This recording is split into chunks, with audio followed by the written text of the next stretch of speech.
All right, we're going to bring in Kid Rock. How's that? He's got a new album out. How's that? How's that? When was the last time he was here? Maybe 5 years ago? That's what I said. Right. I think more like right in the beginning when we first came here. Mm-hmm. Jeff the Drunk was here. They had a little bit of a little snippy exchange in the hallway, actually. That's right. That's right. I think that was like close to more like almost 6-7 years ago. Well, let's bring him in. His new album is called Rebel Soul. Rebel Soul? You have a Rebel Soul patch right now. Yeah, that's right. That's right. You nut. Kid Rock, welcome back, sir. Good morning. How are you today? I'm all right. New album coming out right this way? Yeah, the 19th on Monday. Rebel Soul. Mm-hmm. Rebel Soul.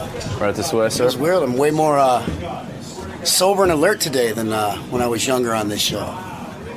You used to do a little pregame before you came here. I was actually a night game that just never started. It just never stopped, actually. That just flowed right into Howard. So a more mature Kid Rock coming in today. Yeah, I don't know. Coffee instead of whiskey.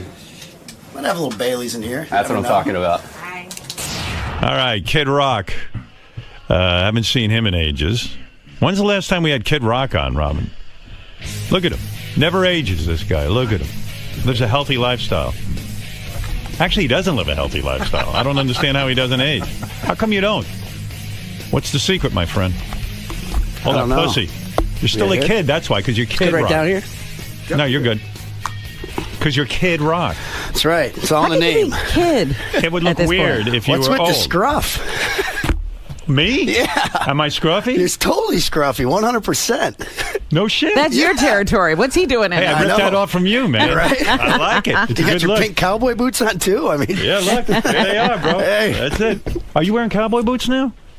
Sometimes. It's really weird with your career because you've evolved into like a guy. Like when you first came on the scene, I thought you were a rapper. Yeah, me too. And then all of a sudden you became a singer, which I didn't think you were a singer.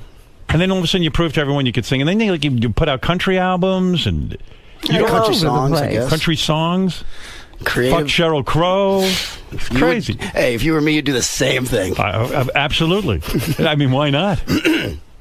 Look at you. Why are you worshipped so much in Michigan? Is it because you love Michigan so much? You love Detroit. You love where you live. I think it's just something you put out there, you know. You give a lot of love, you get a lot back. I'm proud of where I come from, like I think most people are or should be. I don't know. Outside of Why LA. are you proud of Detroit? Yeah. Why are you? I lived in Detroit. I wasn't that proud of it. I'm proud of our heritage, our history, the people that it holds, you know, the struggle and the tough times of kind of being a model for the things that we have to look out for, which way this country's going, and saying, you know, the human spirit's pretty resilient. And when you get a lot of people together that care about something, you know, that's when change happens and you can start to move forward for the better. I was surprised you weren't an Obama supporter because of his bailout of Detroit and helping the automotive industry. Yeah. I thought that would have swayed you to be simpatico with Obama, but you were very heavily into Mitt Romney. Yeah. And that didn't factor into the political discussion? What I realize is you know, I came into this business with two middle fingers in the air, just, you know, pissing people off. Right. Absolutely. God damn, if I would have realized you could just be political and piss people off so much, I'd have that done this weird? shit a long time ago. I mean, isn't it weird that, like, especially in show business, if you come out from Mitt Romney, suddenly you have to worry about losing fans and stuff. And it's just a political opinion. And when you analyze it, most people don't know jack shit about politics anyway. Do we really know what's going on? Me of all people. Right. Who the fuck is listening to me or Bruce Springsteen going, oh, that's the guy I'm voting for because they said they like him. But fascinating, you actually met with Mitt Romney for, someone told me, like almost an hour. Like you had an hour meeting with him because you had agreed you would perform for him, you know, at one of his functions. Well, I agreed to meet with him, and then the performing thing came after that. I didn't agree to do anything. You know, they asked me if they could use my song. I'm like, anybody can use my song. You don't care. If Obama uses your song, you're happy to have it out there. Happy to have people listening to it. Exactly. It's hard enough to get airplay now. The only thing I said is I have this really raunchy song called So Hot. I made a little joke out of it on my website. I said anybody who wants to use my song in politics can use them. That's why I made music, to get it out there to people. I go, but if Mitt Romney uses the song So Hot, I will vote for him. Yeah, right. Anybody who uses your song, you'll vote for. So who approaches who about? I'm fascinated by a meeting? this. I'm not calling people for meetings. Right. You're like, hey, you're just sitting in Detroit. Hey, somebody get Mitt Romney on the phone. I want to talk to him. Mitt Romney his people call you, and they say, hey, we'd like to meet with Kid Rock. I'm like, no shit. What does he call you? Does he call you Kid Rock?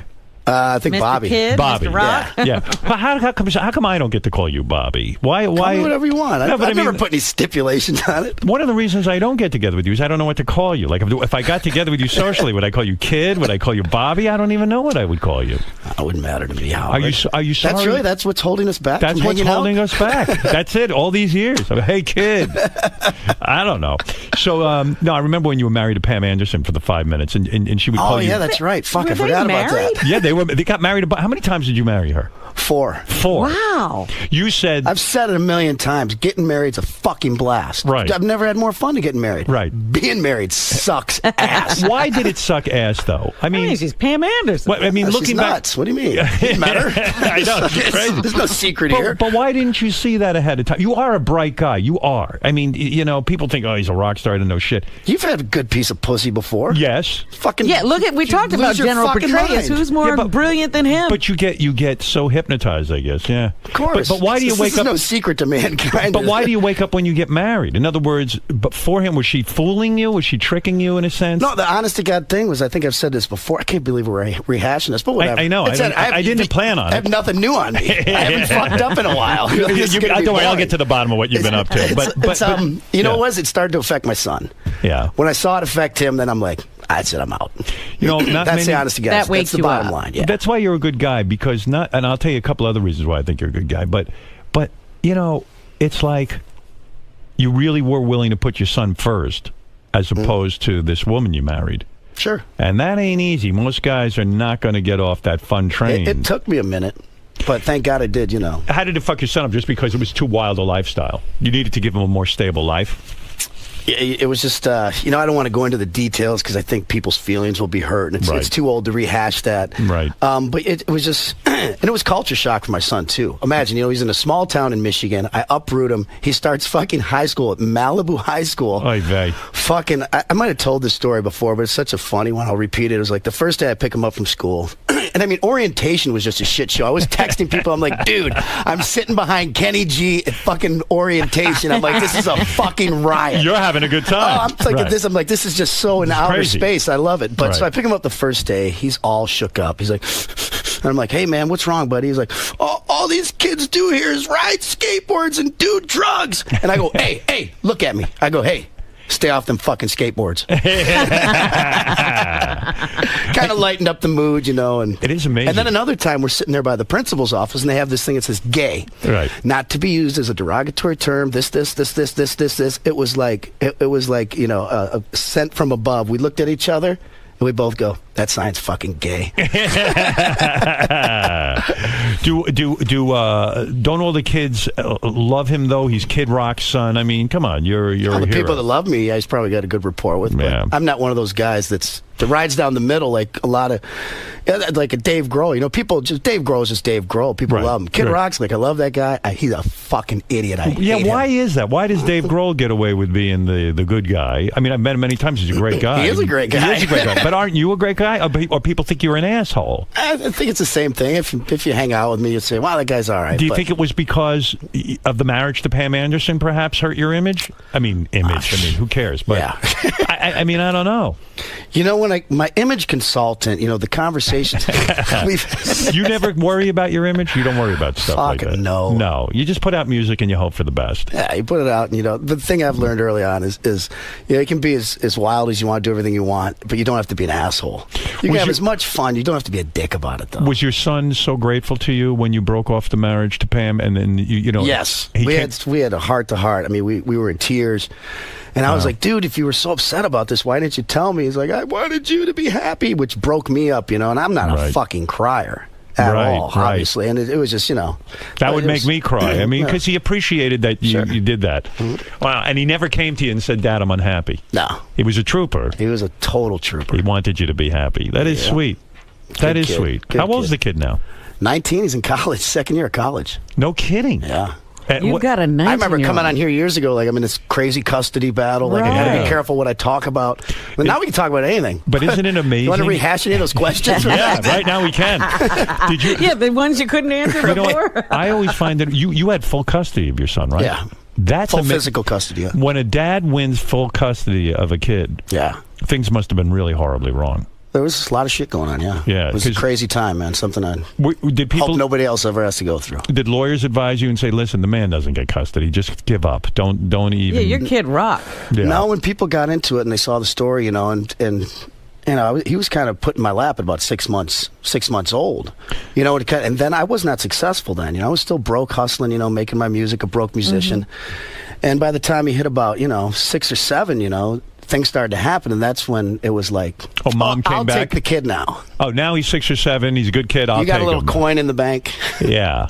Wow. Oh, is that when it happened? Oh, When you- yeah. But you know what? Absolutely. We've hashed all that down. I hate, you know, it's tough talking about this stuff because we've hashed that down. We've both, you know, said our apologies for things we've done, and it's the best for my Are you son in touch now. with his mom now? Not a lot, but, you know, we are cordial and talk and try to do what's right for Is he in touch with his mom? a little bit. Little bit, Yeah. but it's not. Did you ever? Did you have to badmouth? Was she an ex-wife or just a girlfriend? Just she was my 8th grade girlfriend. Oh, she was. Yeah. But you never got married to her. No. I see. And then shit just fell apart. Yeah. Hey, man, what a scene, huh? Well, That's at amazing. 8, I mean, The when, horror how old stories was I she could when share she with got you. pregnant? Yeah. Let's laugh this morning. Ask How me old were something you when you- ask me something fucked up. When Come you on. became a dad, how old were you? 22, 23. Oh, 22. How old was 23. she? Same age. She's 1 year older than me. Oh, wow. Yeah, man, that's amazing. What a life. I'll get back to this whole Detroit scene. Yeah. When I lived in Detroit, Bob Seger was God. Still is. Yeah, if Bob Seger did a show, and like I was a guy from the Northeast. I was like, I like Bob Seger, but I was going to sit there and fawn all over him. Detroit has its own world, its own music scene. Yeah. I remember, like Journey were a bunch of gods in Detroit. Yeah. Jay Giles, Kiss, The so many of Rockets. them. The Yeah, Rockets. The Rockets. Yeah. I mean, it was crazy. When I lived in Detroit, it was a whole new musical experience, and I was on a rock station. Yep.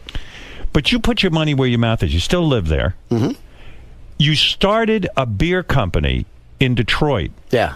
Because you were pissed off at the big beer companies because you felt they had abandoned America. They'd gone too internationally corporate. Sold the fuck out at a time when this country needed them most. You were a Coors drinker, and I you were had an endorsement with Coors. Yeah.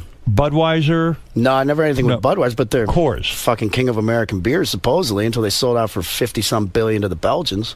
So, and Coors, what was your beef with them? They sold to the Canadians. And so you said to yourself, hey, wait a second. I was just like, can't we make anything in this fucking country? Now, I'm not very skillful with my hands and things like this.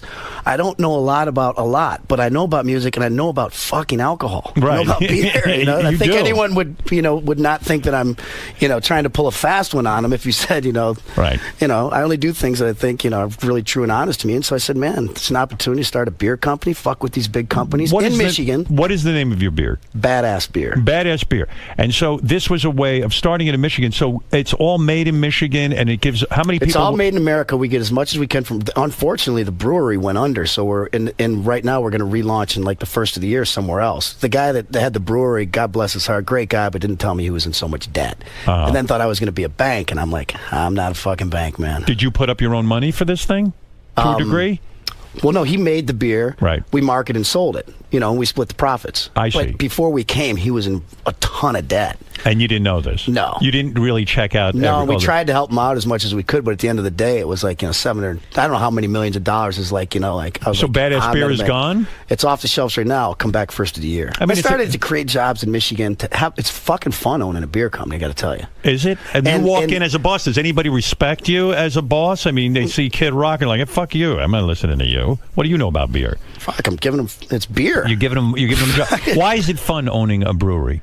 Because the beer business is so cutthroat. And remember, this is only available in Michigan. It's such a cutthroat thing that, I can't, the Budweiser and all these big companies will run me out of town, but they can't fuck with me in Michigan. Right. When I say, I want my beer in, a kiosk in a Tiger Stadium, Ford Field, where they won't let any craft, and this isn't a craft beer, but they won't let any other low-level beers in there. And I say, look, motherfucker, this is Michigan. Do you want the greatest American hero running around saying, fuck Budweiser, you sold out to the Belgians? Right. You want to cut me a little piece of the pie because everything I'm doing this for is for the better of the state to help. I don't need the money. The Kid Rock business is just fine. Right. I'm trying to do something positive here. So then we go and play shows and I make them bring my beer into those markets and I undercut. I sell my beers for $4 or $5 and they're trying to sell them for $8 and then they're running around like going, fuck. And it's fun to fuck with people like that. I like that. When you're doing something for the people who are paying it, trying to make a better experience and you get to fucking slap some corporation in the face. No, I love that. I mean, I love that you have the power to go to them and say, you don't don't want me bad-mouthing your beer, so just shut the Which, fuck up. by the way, I just did on your fucking Right, show. but you're looking for, but you're saying, hey, I just want to be able to sell my beer. I know you guys have a lock on the market. Just, give me a little piece of the action. There's enough for everybody. Calm down. Yeah. No, that's good. I like that. It's fun. And that's why you're a hero in Detroit and in Michigan. And But it sounds like an interesting fit. Republican corporations and Kid Rock. I've been confused since day one. Go back to Mitt Romney for a second. And by the way, 1/3 of all your ticket sales, I'm talking about your concerts, come out of Michigan. Yeah. So when I look at a figure like that, it shows you can just make a living hanging out in Michigan Detroit, and performing. Absolutely. Yeah, that's pretty good. Do you tour a lot now?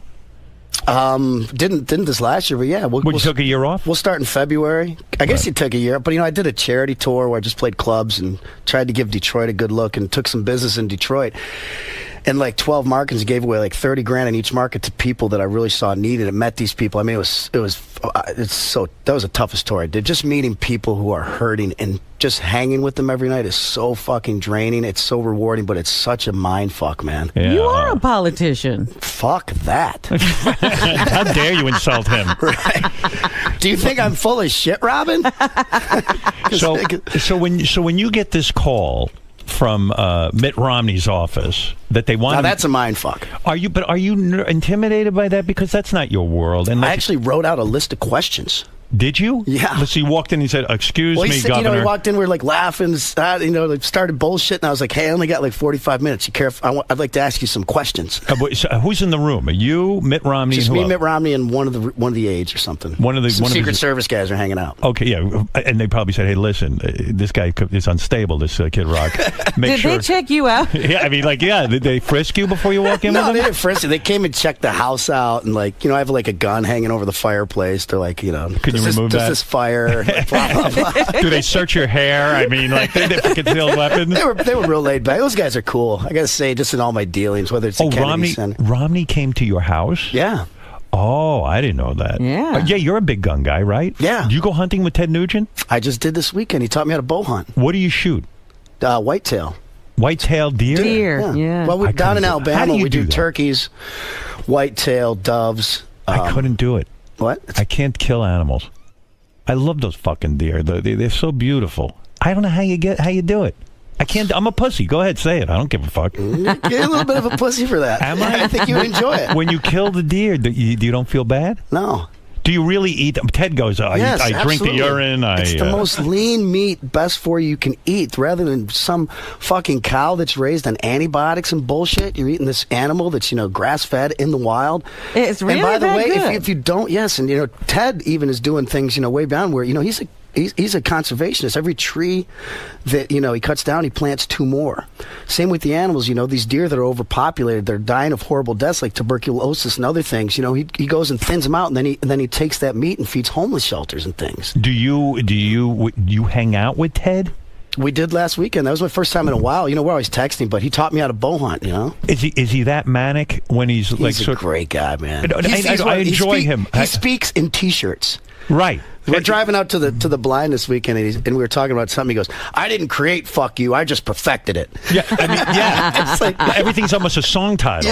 Yeah, right. Do you ever say, "I'm going to write that down and use that"? I mean, it's yeah. But Ted he speaks in headlines. But you could see how he became a songwriter, because he does speak in like Steven Tyler's like that too. Yeah, very animated. You've been critical of Steven Tyler. You thought for American Idol, I love Steven Tyler. But who doesn't? You didn't think American Idol I'm a was little good critical of you move? doing your thing. You don't like me doing America's Got Talent? I love doing it. It's so much fun. No, man. You're like the most credible kick-ass motherfucker from back when I had band with the FCC. Right. The FCC every now and then. And then it's like Howard Stern's joining America's Got Talent. I'm like, fuck! But you see, that's why I did it. Boom. Another one bite for dust. But I enjoy... You know what? I came to the conclusion. It's money, isn't it? Money? No way. I need the money to go do it? I love watching... I don't care how much money you have. Everyone loves more money. But can I say something? Yeah. Steven Tyler did it for the money. I know. I know that for a fact. he needed money, and people are wiped out by that. They go, "How is Steven Tyler?" But so you enjoy to have a TV camera in your face and tell these kids that aren't talented. I flipped the channel one day, some kids crying, and you're like, I felt bad. I hate this. This sucks. I felt bad. It's like you're kind of a deer in headlights, even though you're a great media person in front of the camera. Now it's like the camera's on this, And well, it's funny when I read your criticism of Steven Tyler. I said, "Oh, Kid Rock must think that of me too," and I said, part of me knew that was going to come about. Sure. But Robin knows this. I would sit and watch this show. I love the show. I love America's Got Talent. He was a huge fan. Why are you smiling? I'm being serious. This is why I did it. And I said, I've pissed off America in every single way. Wouldn't it shock America for me to actually go on that show and be nice? And be a respectful, maybe a mentoring normal person. Yes. I know exactly how you feel, because when I do things that I guess are a little out of character for Kid Rock, well, I'm which sure, you mean a nice guy, I'm like, shh, don't tell anyone. I'm the American badass. But I'm sure when you endorse Mitt Romney, you get the same kind of shit I get for doing America's Got Talent. Absolutely. And you know what? I'm just saying my opinion. Right. And I'm glad you have one. And I think if everybody would calm the fuck down, it's okay to stand for something. I agree with you. Just stand for fucking something. I hate the people who are undecided. Exactly. I got friends that didn't vote, man. I want to smack them upside the head. I think it's an insult to American veterans Absolutely. if you don't vote. 100%. I'm a pussy. I have never gone to war. Shelley, are you listening, you fucker? Yeah, Shelley. Yeah. No, Shelley. Who? Shelley? Yeah, Shelley. Shelley, you non-voting motherfucker. I was going to say, Shelley, you got a fucking girl's name. You know what? I'm going to start calling him Shelley. Right, Shelley. But these guys literally died. I know. You're preaching to the choir, brother. Yeah, I mean, you're not going to go vote. In China, they only wish they could vote. They have such an oppressive government. Unreal. How could you not vote? You're absolutely right.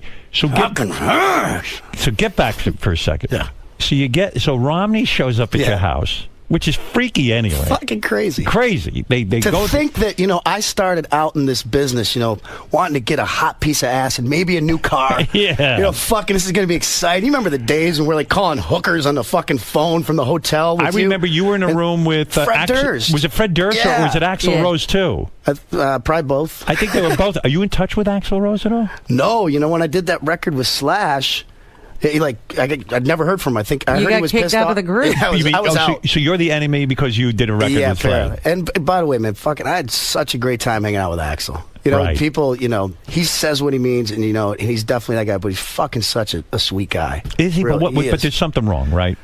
I mean, he can't get along with Guns N' Roses. I don't. You see, I'm not privileged inside. We didn't really get into that stuff. But right. It kind of reminds me of Eminem a little bit, where they're just like these. It's just.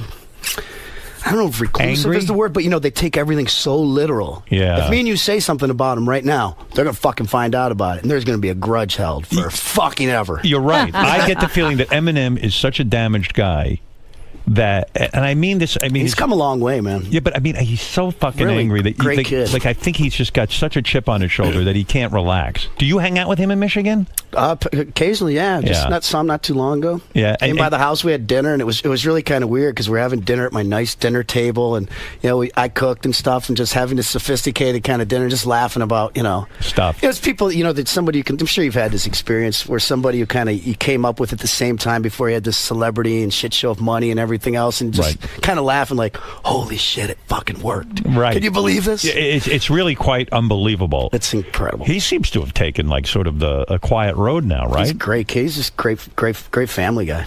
Do you hang with Bradley Cooper was in here? He goes to De Niro's house and they hang, and he describes this hanging as he could sit on a couch with the guy and not say anything for a while. Do you do this kind of hanging? Not kind of just. Hank Jr.'s kind of like that. Hank Williams Jr. We'll go see him today. After this, we're actually going to Alabama to do a little hunting. Boy, you're on a hunting tear. Yeah. Well, it's hunting season. Yeah. Will you hunt with a bow or with a gun? With a bow right now.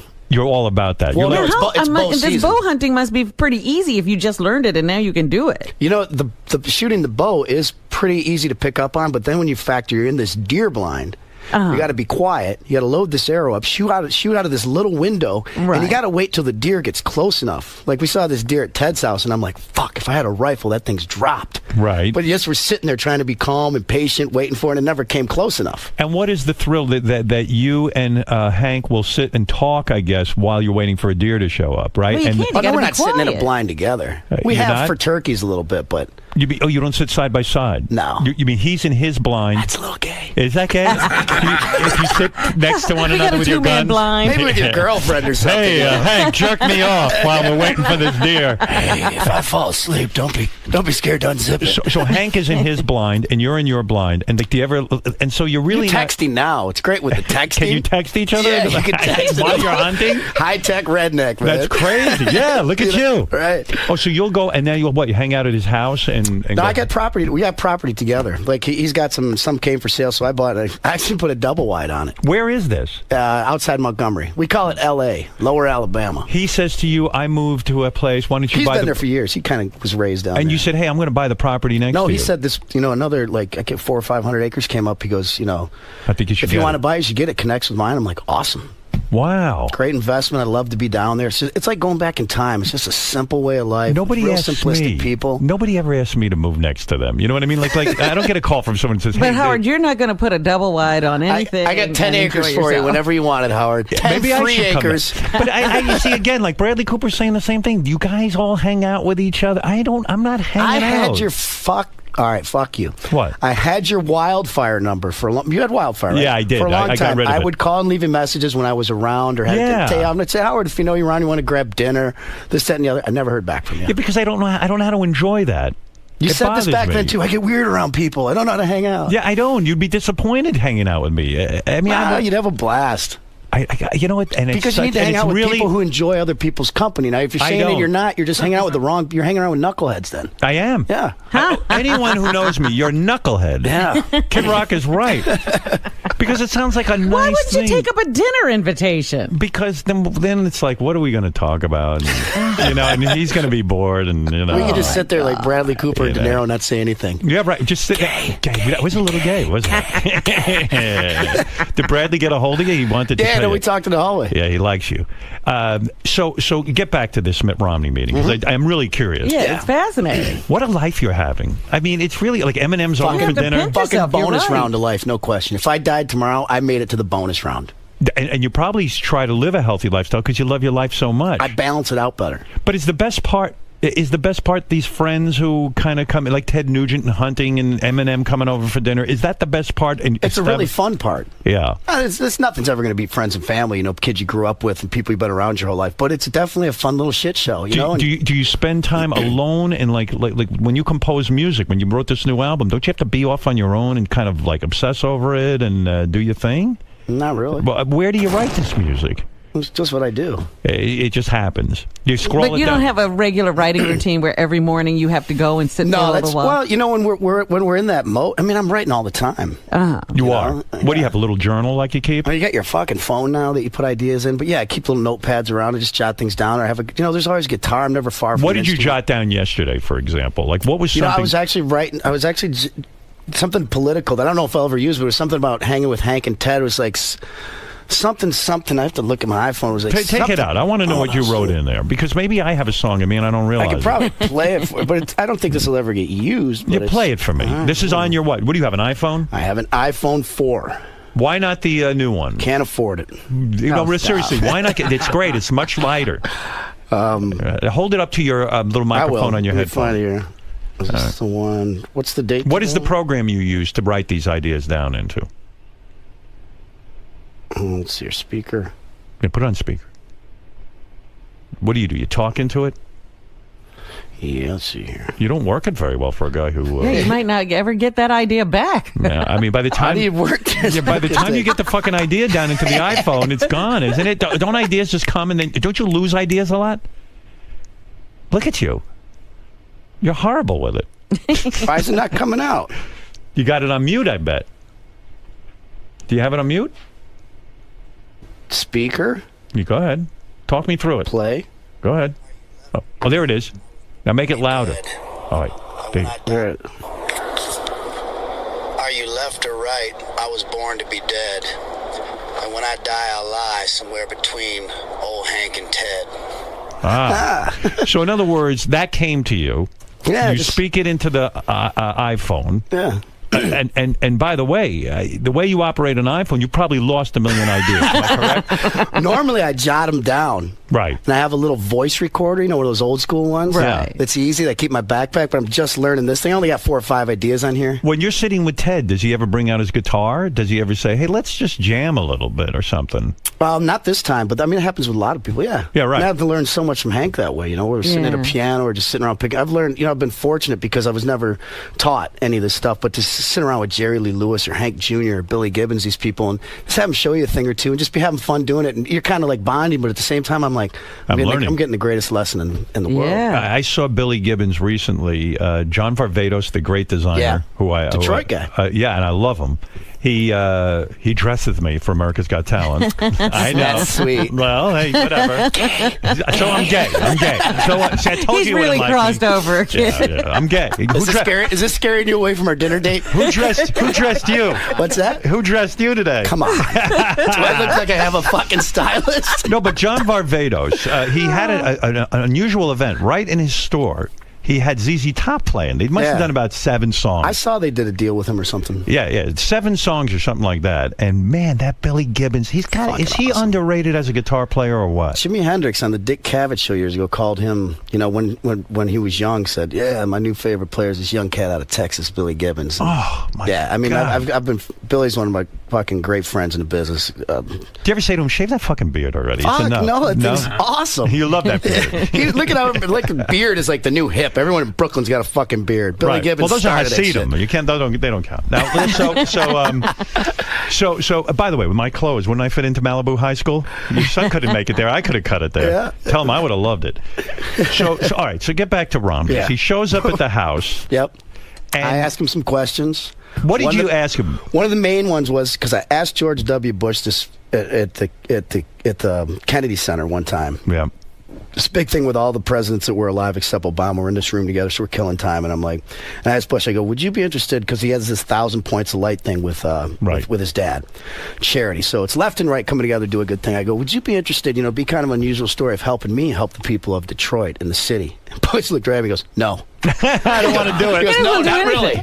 He goes, I'm done with this. He really doesn't want to do anything. He goes, I'm done with this shit show. I've had enough. I'm going back to Texas. I'm going to disappear.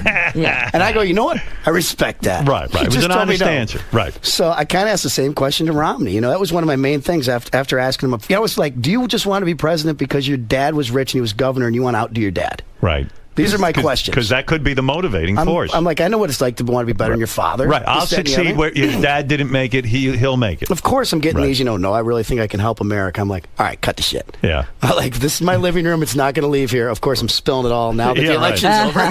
The election's over. It's fair game to talk about Does he wear jeans to your house? Jeans and a collared shirt. Right. Wait, are they they're not really hip jeans? No, mom jeans. What's hip jeans? Yeah, right, I got Wranglers. Are those hip? So he's wearing jeans, yeah. And you were saying. So my main question, I went back to teach. I go, honestly, I know you're from here. You went to Cranbrook schools. I go, and I know Detroit. Probably the state's not going to vote for you. Definitely not Detroit. I'm like, will you help me? If I need a phone call or something, help me to help out and do some great things in Detroit. If you have the power of the presidency, he's like, absolutely, I will. He goes, I love this town. I was raised here. I'll help you out at any level. I was like, cool, I'll vote for you. Right. That was my agenda. And so, and then he got. I believe a little bit more right because I'm into less government. Right. All the other shit, man. If gay people want to get married, I don't give a fuck. Yeah, but you know, if let a woman decide if she wants to get abortion. Like these far freaky right wing people, they creep me out as much as the pot smoking hippies. But Ted's very, very political and very right wing. Yeah. I mean, he's like he doesn't care about gay marriage and all that shit. I know. That's what I'm saying, though. Like those religious yahoos, are taking over the whole Republican Party. The Republican Party. They are the Tea Party. But what did Ted mean when he said he'd probably be in jail or dead in 6 months if Obama got reelected? I can't speak for Ted, Robin. No one can speak. I don't think Ted can speak for Ted. Do you think Ted's insane?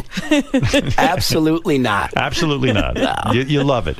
And so when you go to his home and hang out, it's this relaxed thing, and you hang out with Charlemagne and Charmaine,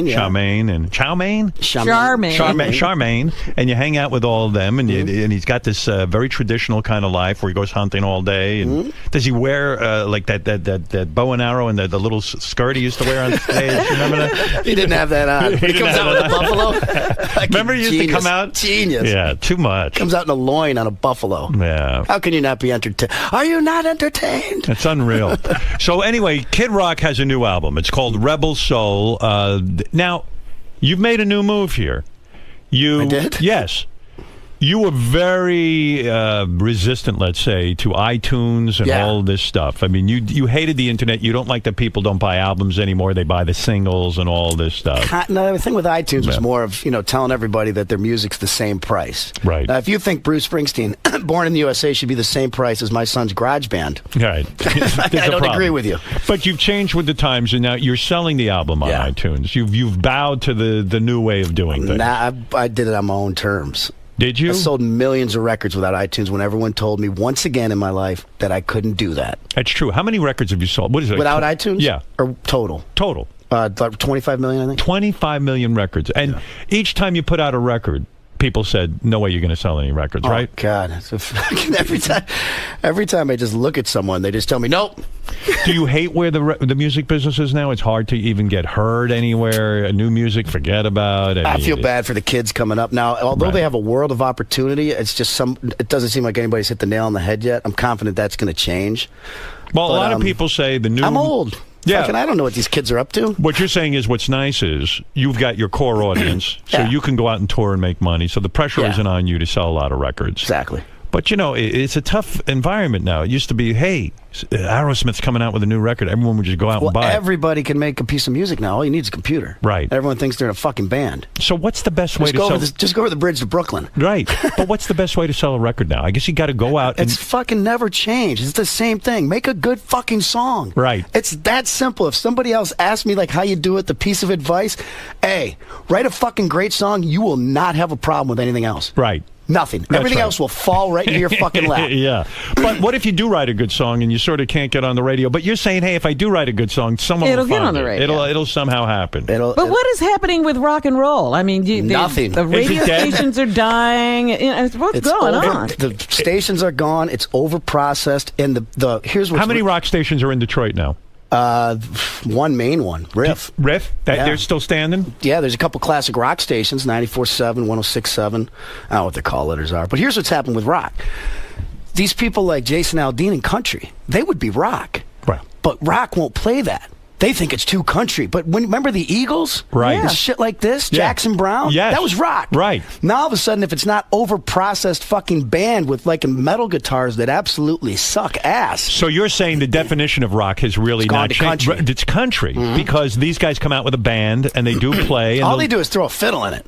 You take that fiddle out. You take a fiddle out of a Keith Urban song, or like I said, Jason Aldean or something like that. It's fucking rock and roll. Yeah, you do have a point. You're making me see that.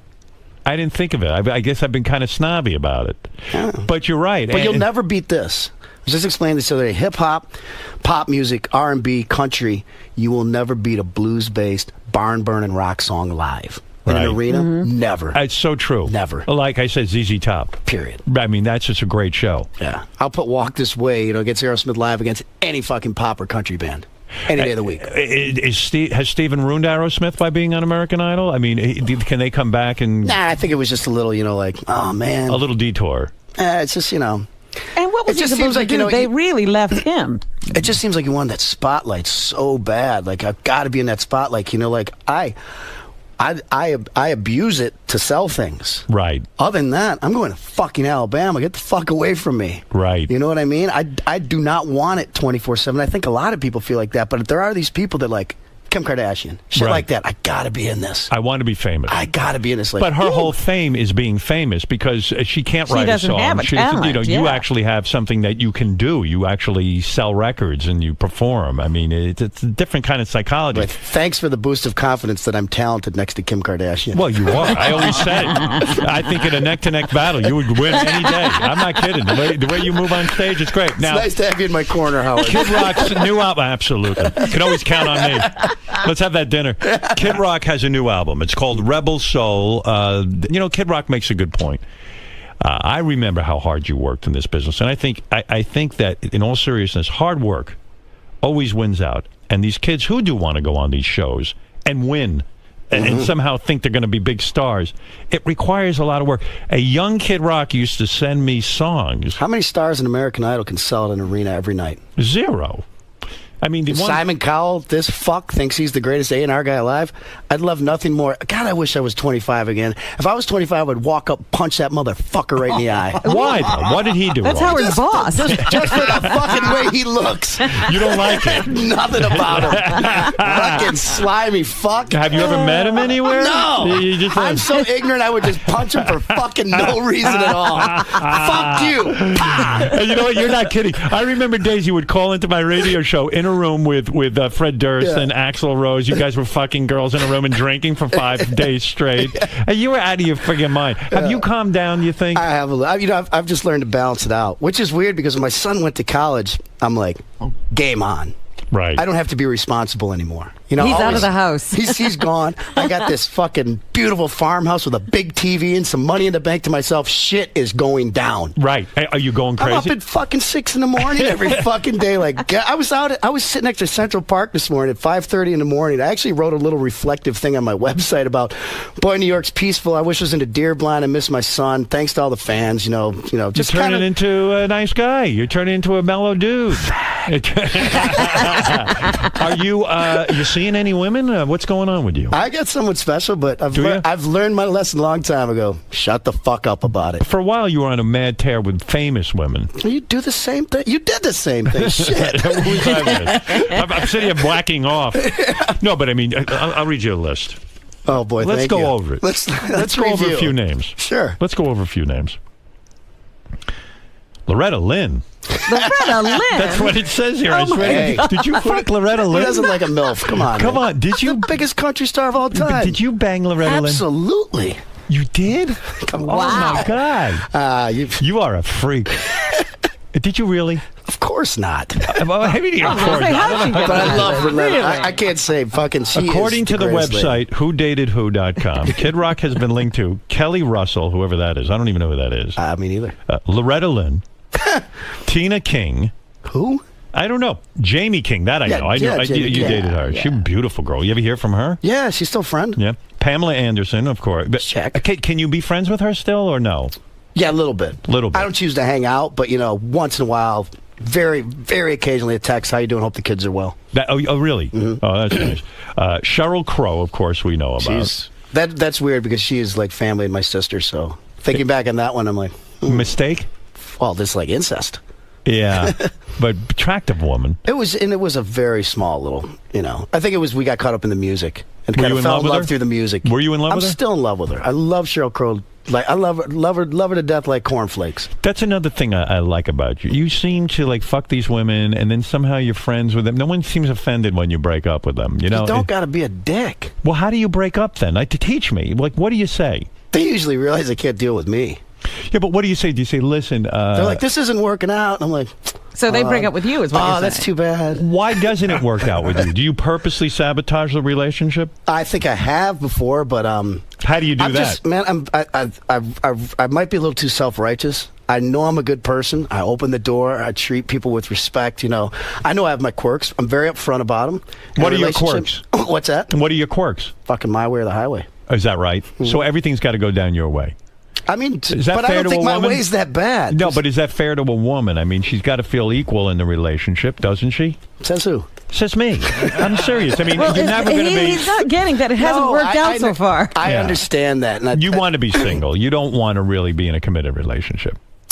Well, no, I don't mind being in a relationship. That's fine. But, And what's it mean? the marriage can you, thing. Can you give anything to a woman? Of course. Can you be generous and say, I'll do this Absolutely. for you and I'll do that for you, even though I don't want to do it? Occasionally. So you're saying if a woman is in a relationship with you and she asks you to do something for her, she might just very well get a no and say, I just Well, don't fucking give me an feel example. Like, get the groceries out of the car? No. She wants to go see a Broadway show with Sure. you. You would do that Absolutely. for her. Even though Yeah. you detest going to Yes, Broadway shows. absolutely. You would do that. Yeah. Of course. You're a good man. What can I say? Go through the horrors of that. Especially after seeing that South Park. All right. Jamie Presley, you dated Conchita Leaflang. I don't know who that is. Tamara Mellon. Isn't that the girl who invented Jimmy Choo. shoes? You went out with her? Yeah. I've met her. Nice girl. Very attractive woman. No. Classy girl. Wealthy girl. Wealthy. Went to Elton John's once. She picked me up in like a Benz and had like a bottle of Jim Beam and a 6-pack of Budweiser waiting. I'm like, How do you lose her? I could get into this. Why not How do you stay lose with her? She seems to be right. What went wrong there? I can't remember. I think it was just, she's in London. Right. I'm here. It was just, we had fun, and it was, still consider a great, great friend. I don't know. Great friend because what do? You say to her, "Hey, you're in London, and I need a woman by me all the time," and then you break up? I don't think it was that depth. I don't think we ever got that far. I think we were both just having a good time. You fucked Paris Hilton? No, that's a lie. Yep. Oh, okay. Mae Anderson. We've hung out plenty of times. Kelly Pickler, you banged? No, never. Nope. Says here on she's like a sister too. It's got to be true though. It's on the website. You might as well bang these people. It says you do. You might as well. That's right. I mean, that's a good point. All right, look, let's listen to some music here. Right. Let me see what the hell you did. This is Kid Rock. It's a song called Let's Ride. You know what that means. Let's fuck. That's what it's about, about right? our troops. Oh, it's about our troops. It's a battle. Well, then Howard, you're wrong. Everyone interprets music. Yeah, what I know. Oh, it's about the troops. It's kind of like a battle hymn. In other words, I wanted to make something that gets them, jacked up when they got to go and do the dirty work. They could be proud of. That's hard and heavy. That's not a sappy country song. Right. Did you ever consider joining the military when you were younger? When they had the first Iraq War, I would have been in the first. They were going of January if you were born in '71, so I would have been gone in the draft and I was ready. You were ready. You would. I wasn't going to join because I was in this music thing, but if I would have got called, you would have done it. Yeah. All right, here we go. Let's Ride. Let me hear a little of this, and I'll see if I can figure. With a drink and a cigar. Actually, I envisioned myself getting old, and so when the grandkids come up on the porch and I'm sitting there with my cigar and my rocking chair, and I'd be like, "Grandpa, what are you up to?" We're like, "Still rocking." Think of all those years we knew. Imagine when you were hanging out with that little guy, the 𝗀𝗍. 𝗀𝗍. God, he loved coming on here. He did. He did. He loved you. Those were the I was wild thinking days. about him this morning when I was having my little reflection moment out by Central Park. Just because you thought of him still? Yeah. Yeah. Just because like I know that he guy. loved coming on the show, and he loved because you would just break my balls so much. He loved that. I love when 𝗀𝗍 would come on. 𝗀𝗍 was how tall was he? 3'9". 3'9", had tons of medical problems. Yeah. How old was he when he died? God, early 20s. Early Yeah, 20s. he was young, And he yeah. always was a fixture at the Kid Rock shows. He was on the albums. Mm-hmm. And this 𝗀𝗍 loved Kid Rock, and he loved being on stage with Kid Rock. Yeah, great kid. And he was just a character. Yeah. Remember when he popped out of the birthday cake at your birthday? You in touch with his family at all? Yeah. No. Yeah, my brother still keeps in touch with his dad. We invite him out to shows and stuff, but his mom still is, still can't. She can't deal with From it. what I understand, still very tough for her to deal with. She can't come out to a show and stuff and things like that. Because she's a broken woman. Mm-hmm. You lose your kid, it's a broken thing. Yeah, it's Yeah, hard. you know what? You bring it up a good point. I'm not in touch with his family as much as I should be. Yeah. I got to straighten that out. No, you better straighten that out. No. All right, now you've brought the show to a screeching halt. We're what a bummer. broing out. Yeah, right. Easy, huh? Are you crying over there? Smack you in the fucking head. Okay. Are you okay? Fine, man. It's cool. I bet you fucked Loretta Lynn, you devil. Oh, that is so sacred to say that. How's your... They're going to run me out of Nashville for hanging out with you, Howard. You got this girl now, huh? You got a nice girlfriend. I'm not going to even speak Is on she it. in the business? You're not even going to... Showbiz girl? Nope. Maybe. I don't know. Nope, maybe, I don't know. That's Why just learn not to one question. I just learned not to talk about this years. I learned the hard way. Why can't you say... I don't Hey, get fucking, you. You've had plenty of fucking girlfriends to drill me on. This Dude, one's not happening. Can I tell you something? I'm going to tell you something. You straighten your fucking head out. And I'm going to tell you right now. Please. Okay. I told this to some of these guys at Bradley Cooper. I adore my relationship with my wife. I'm proud to talk about her. I like, Good for you. Yeah. And good for Does you. that mean I got to do the same? Absolutely. Be like me. You're a hero. All right, listen. I'm happy for you. You seem like you're in a good place. I am. You know what I mean? Give me a minute, though. I'll fuck it all up. Let's get together sometime. Oh, God. We really should. Dinner, break some bread, You gonna try share it some again? good wine. Let's break some bread. Talk When about the old days. You're never around New York, are you? Sure I am. Are you? Hop, skip, and a jump. I'll give you my new number, maybe. So you don't want to come down to the Camo Wrap Double Wide in Alabama with me? I wish I was more of a man. You guys would think it would be like having a woman hanging around. It would be like Deliverance, Yeah. You guys would have me tied to a tree. Yeah, I know. I'd be nude. You'd be tied to a tree. me and you guys be goofing on me. I just know it'd be a disaster. Ted Nugent skinning me. I shoot myself in the foot with my bow and That's arrow. your worst nightmare. The new album is called Rebel Soul. You heard one of the tracks. I loved it. For additional information, go to KidRock.com. And don't miss Kid Rock's playlist. Oh, on Howard 101. I'm glad you're doing that. Yeah. Kid Rock's going to actually, you know the thing that Scott the engineer mangled? Yes. Where he played all his favorite songs? Right. Or actually songs he didn't like. Yeah, he ended up playing songs he didn't like. That's kind of funny. You can hear Kid, he's going to do his own sort of hour music special and just play some of your favorite tunes. Yeah, a lot of unheard bands. What is, okay, give me a name of one of your favorite songs that we will hear on that special. The band of Heathens. Should have known. You don't know it, right? Right. Great. I think they're out of Austin. I don't really know that much about them. I just know their music's fucking fantastic. It's kind of like between country and the Rolling Stones, like rocking, but still, you know, with a little southern rock tinges. Right. Phenomenal players, singers. Nobody's, you know, they're really kind of off the map to the mainstream. So hopefully, hopefully it'll help them out. Well, thanks for doing that. But that's going to be interesting. All right, Kid Rock, everybody. We'll be back with Robin's News right after these words. Thank you, and best of luck with the new album. Good seeing you. Okay. You don't got a little corridor in here somewhere where I could like puff off a cigar real quick, do you? Like that would set the fucking building alarms off and shit. This building's pretty bad with that stuff. Wait. So, all right, man. A fan in here? Let's try to maybe get together. Let me see if there's a fan in here. Let's unlock it. I know there's not an alarm. Kid, so you were saying it went well in there. Yeah, it was fun. No dirt, no heavy dirt on you this time. So it was. Nah, sorry, I'm getting boring in my old age, I guess. You guys are so opposite as far as, you know, you talked about your stances on hunting. You know, politically, he's a outspoken Obama supporter. You obviously a Romney guy. What's the common thread that binds you guys? We're good Americans. We're good Americans. I think we're all the same, man. We want the best shit for this country. We just have different views how to get there, but at the end of the day, you know, thinking differently is what made this country great. So, you know. You mentioned people just need to calm down, not get so uptight about all this shit. About all the details. We're all trying to achieve one common goal. Exactly. Before the interview, you told me you enjoy this little deviation from the cookie cutter press tour that you did. Yeah. At the same time, when you're in the studio and you hear a question that Howard's starting to formulate, maybe it's about a girl you were with a long time ago, anything at all, are you starting to be like, oh shit, here we go. This is what I don't like about doing it. Nah, you know what you're getting when you're coming on Howard Stern. You know, I look forward to it as somebody who, I guess, is outspoken, who doesn't fucking lie or bullshit. It's, you know, it's actually a place that I look forward to because I don't have to fucking try to be, you know, PC in any way. Say if they're interviewing me on some mainstream show where, you know, I just want to blurt it out a certain way, but I got to think about it and be like, yeah, you know. Because if you blurt it out a certain way so many times, then they don't want to have you back in any of these shows. And at the end of the day, I'm trying to sell a fucking product, trying to get the music to people. But this is just a place where you can, it feels like you're sitting around talking with friends. Let it fly. Yep. All right, man. Thanks a lot. Good luck with your new album. All right, man.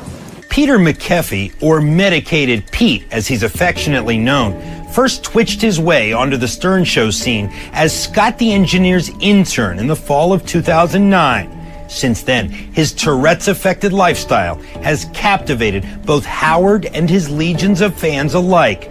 From his time spent roaming the halls outside of Studio 69 after his appearances, to his failed attempts at romance, to his off-color employment choices, McAfee's post-internship existence has been a myriad of missteps and awkward moments, often set amid the backdrop of a Cheers-like bar scene in Red Bank, New Jersey, where nearly everybody knows his name.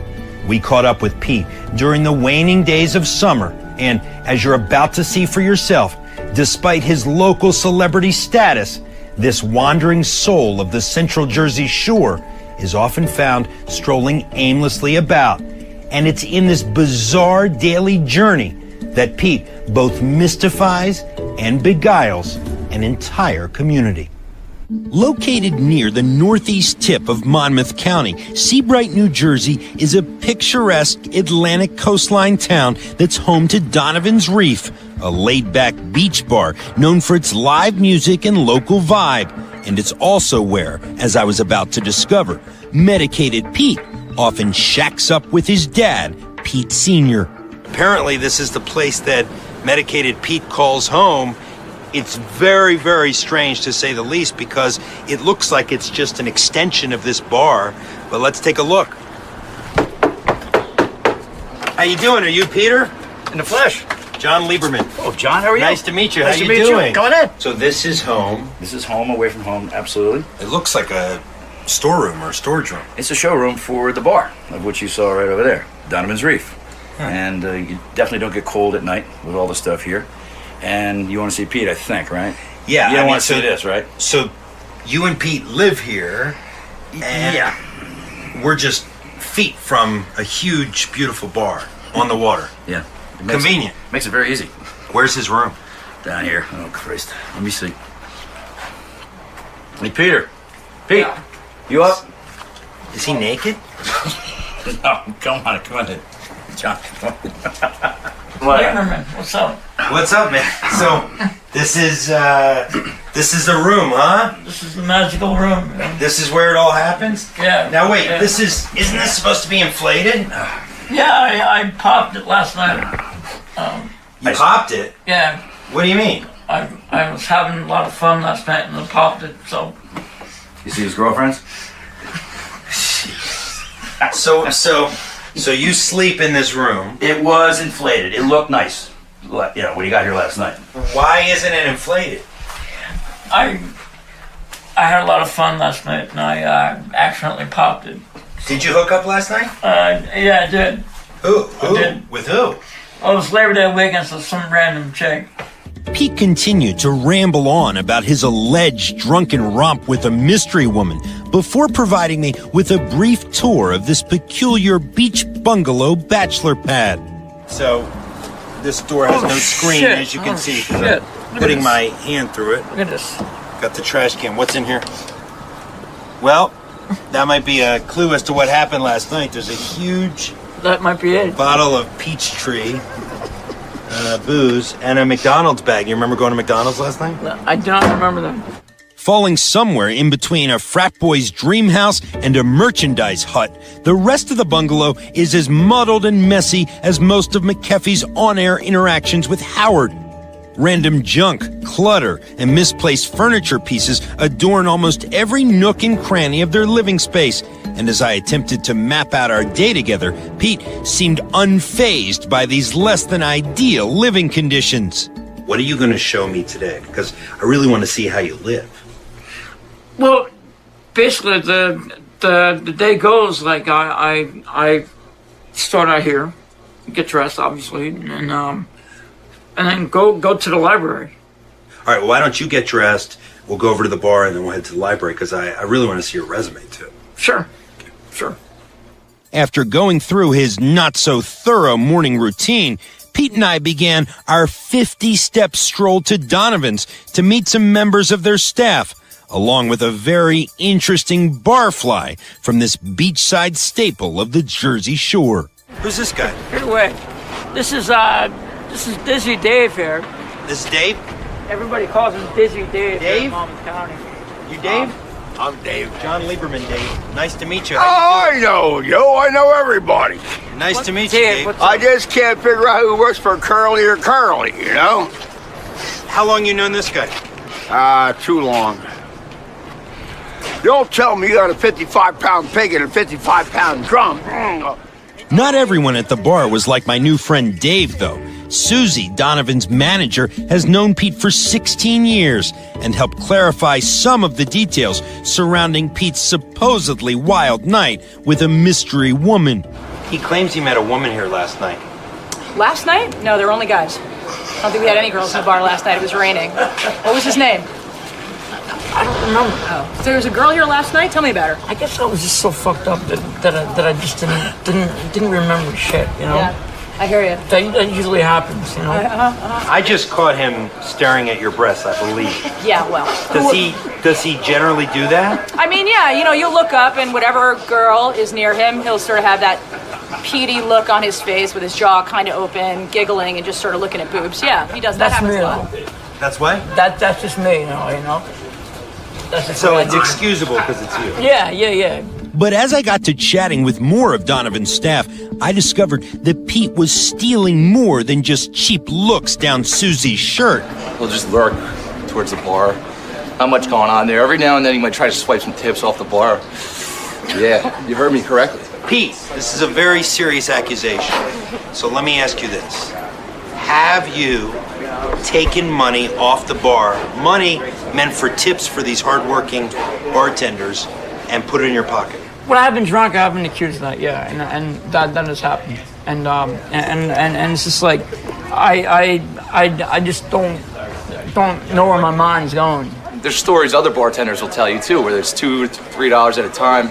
So collectively throughout the night, maybe 20 bucks. Still, 20 bucks a night is 20 bucks a night. He's not drinking. Where's it going? How awkward is it, the fact that he lives 30 feet away? Well, the most disturbing part is last weekend I found him passed out against the shed with pizza just all over him in his hair. How does it end up in your hair, and how do you end up passed out over there? Well, that's the part where it gets kind of dicey. It's like I don't remember any like details or anything. It's just so like abstract. Pete's recollection of his mozzarella cheese-covered night was providing me with little insight into the reasons behind his inebriated antics. So I decided to check back in with Pete Sr. to learn more about his son's backstory. What is it about your son that our listeners and our viewers might not know? Peter is smarter than a whip. He has a chemical imbalance, which is Tourette's, okay? He's got a heart the size of a manhole cover. I couldn't be prouder of my boy. He's not a boy anymore, he's a man. He loves the radio. I'll tell you one thing, what Howard has done, and all you guys for him, his self-esteem has gone up so much. It's just incredible. And I appreciate it. My wife does too. I mean, I love him. You know, it's Pete and repeat, Pete squared. He's been with me, you know, forever. And I told the guys before, he skied around the world with me. He was a model when I was at Skiing Magazine. He's a great skier. You know, he's got a band. He's an incredible drummer. He can sing. He doesn't brag about himself.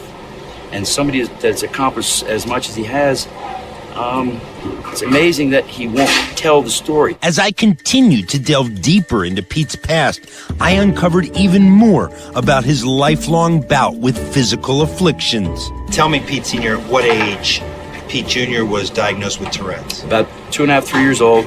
My wife found out it was just he wasn't rolling over. As a mom, it's like, went to the doctor, there's something wrong, there's something wrong, there's something wrong. And we finally got the diagnosis, a thing called Tourette's. It wasn't just Tourette's. What other diagnosis? He was born with, it's a form of cerebral palsy called 𝗵𝗲 𝗵𝗲 𝗕. He was paralyzed on the left side.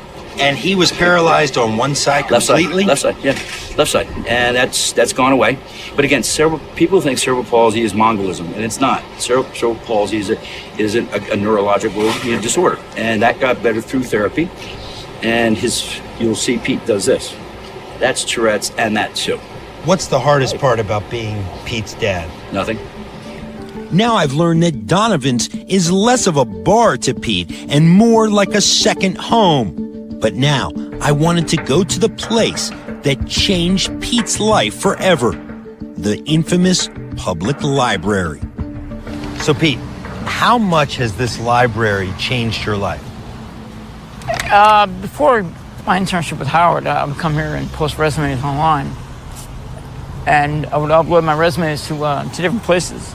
Since I got the internship with Howard back in 2009, this has changed my life 720 degrees. I mean, it's been a surreal, great experience. I mean, I can't really put it into words like how much it like changed my life. It's not just an internship. It's not just working for a radio station. You know, it's changed my life socially, and everything about it has changed. As I continued my stroll with Pete, it wasn't long before I witnessed the magnitude of this life-altering internship. Everything's been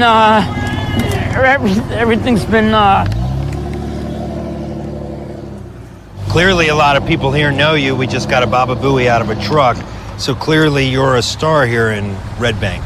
I guess you can say. I mean, a lot of people here do know what's going on. Are you nervous? A little bit. Okay, why? A little bit. I don't know. It's just it's excitement. It's a little adrenaline, you know. Relax. And, we're gonna go in the library. We're gonna see Kathy, and we're gonna look at your resume. Sounds like. So relax. I will. Sounds like a plan. A former office manager for Howard during his run on terrestrial radio, 𝗏𝗄𝗏 𝗪𝗏 first took notice of Pete a few years ago and realized that she could use her Stern Show connections to help give McKeffy a much-needed boost into the world of broadcasting. How did this lady change your life? She changed my life really everywhere, because it wasn't just an internship, you know. I mean, a lot of people recognize me now, and it's a cool feeling to be able to talk to people, and I feel more confident now, and where I didn't have a lot of confidence before. So you're getting teary-eyed. You okay? Oh yeah, no, I'm just kind of excited, you know. So. Clearly touched by Kathy's generosity, McKeffy's fleeting glimpse of emotional transparency was the most real moment I'd shared with him all day, and I was hungry for more. So we sat down at the table where Pete's love affair with literacy all began. For example, what goes through your mind when you see this? Wow, it just brings back so many memories. I mean, I used to sit here and play with these blocks, and you know, like that. And that doesn't go in that hole. And see if you can find out which hole that goes in. Like this one, like that one. Here, try that. Like I think that goes there. There you go. Whoa! Right. Look at that. So you used to spend a lot of time in here. Yeah, as a kid. I did. And what would you do? I think I was like reading books and stuff. I think like as a youngster, just started reading children's books. Can you complete this? I don't know. Well, let's try. Yeah.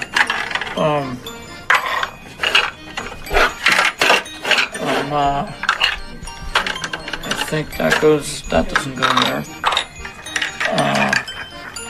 That might go.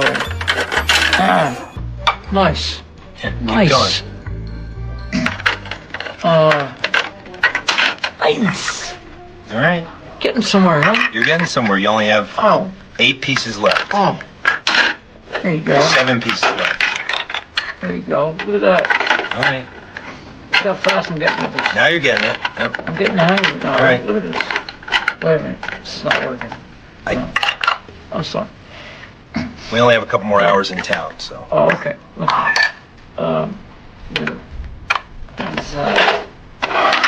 They don't make these as easy as they probably did when you were a kid. No, they don't. No, this is very complicated. Very complicated. Oh, there you go. There you go. I think we're almost there, John. We are. We got 3 left. You're doing real well. I appreciate that. I'm not sure who this is more uncomfortable for, you or me. I've been in a lot of uncomfortable situations. I don't know. I think this might take the cake, you know? I think this definitely might take the cake. All right, well, we're going to go do your resume. Try those last 2. There must be holes that fit. Then we have to go look. Did you get the idea, though? Well, I get the idea, but let's just see, just so you can complete it. Did you get, like, the premise of it? Like it's like, you know, you put the round peg through the square hole, sort of? You know, kind of? What? Sort of. I don't know. All right. 2 more.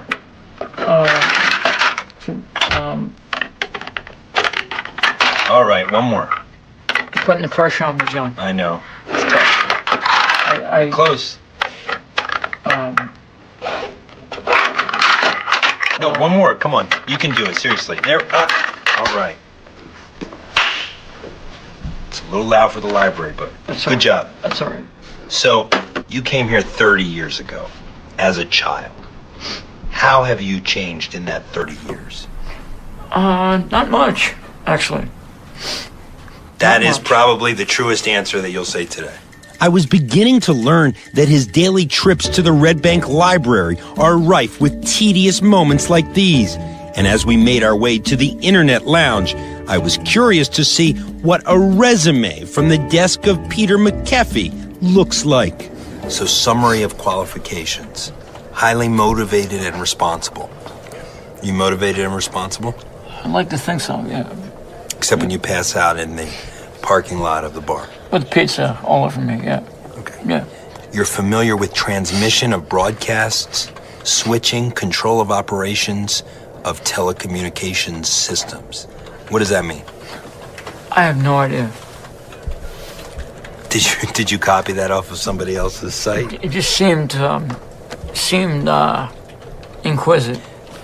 It seemed what? It seemed inquisitive. What? Or it seemed inquisitive? Very intellectual. So. Public address announcer, Red Bank Regional High School?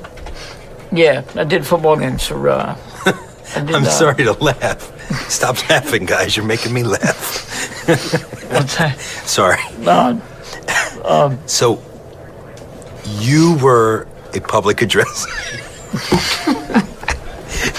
Come on, man. I know it's hard to believe, but yeah. Sorry. Give me. What the we F, have to John? be, sorry, we have to be quiet. WTF? We have to be quiet because we're in a library. But can you just give me a line of what you used to announce? Well, like I said, I did football games. I announced football games. Okay, so what would you say? And 1st and 10 at the 26-yard line. Dude, you spit all over me. Okay, say that again. Say that again. 1st and 10 at the 26. Okay. You know. And how long did you? So. How long did you have this? So has the ball. How long did you have this gig? 1 season, actually. Okay, 1 season. Yeah. And all right, and then they got rid of you? Yeah. From outdated listings to stretched versions of the truth, it became apparent that this job-seeking redhead's resume needed a serious overhaul. And the final line on your resume: affiliations, Eagle Scout, Boys Scouts of America. That's correct. Boys Scouts? Boys Scouts, yeah. What is Boys Scouts? If Boys Scouts, if you will, not Boy Scouts, Boys Scouts. So. Is this different from what's commonly known as Boy Scouts? Right. This is different. I just added a little S there, just to spice it up a little bit. On purpose, or? No, it was a mistake, but I just... Oh, it was a mistake you're trying to cover up now. That was an oversight on my part. So, why should I hire you? If I had a job open as an employer, why should I hire you based on this resume? I honestly have no clue. No clue at all. A fitting answer, as I, too, had no clue as to what Pete was hoping to accomplish on these publicly shared computers each day. Until I made a startling discovery while perusing his inbox. I'm looking in your inbox, and I see Match.com, Ashley Madison, 8-minute dating, date disabled. Do you try to date disabled women? I've looked into it, yeah, but do you have a fetish for disabled women? I do not. And your username is Medical Pete, so people might think you're a doctor. True. Medical Pete. Wait. Is this a gay website? You've been invited to meet men NOT players in person? I don't know what that is. I have no idea what that is. That is, Just be honest. Do you... No. That's really news to me. Are you interested in men and women? No, I'm not. I'm not bi. I'm just a reporter. I'm just trying to find out. I'm trying to get an insight. No, so listen. I'll ask again. No. Are you interested in men and women? No, I'm not. Just women? Just women, yeah. But you're salivating a little bit at the thought of men. I would never do that. No. Are you into disabled people?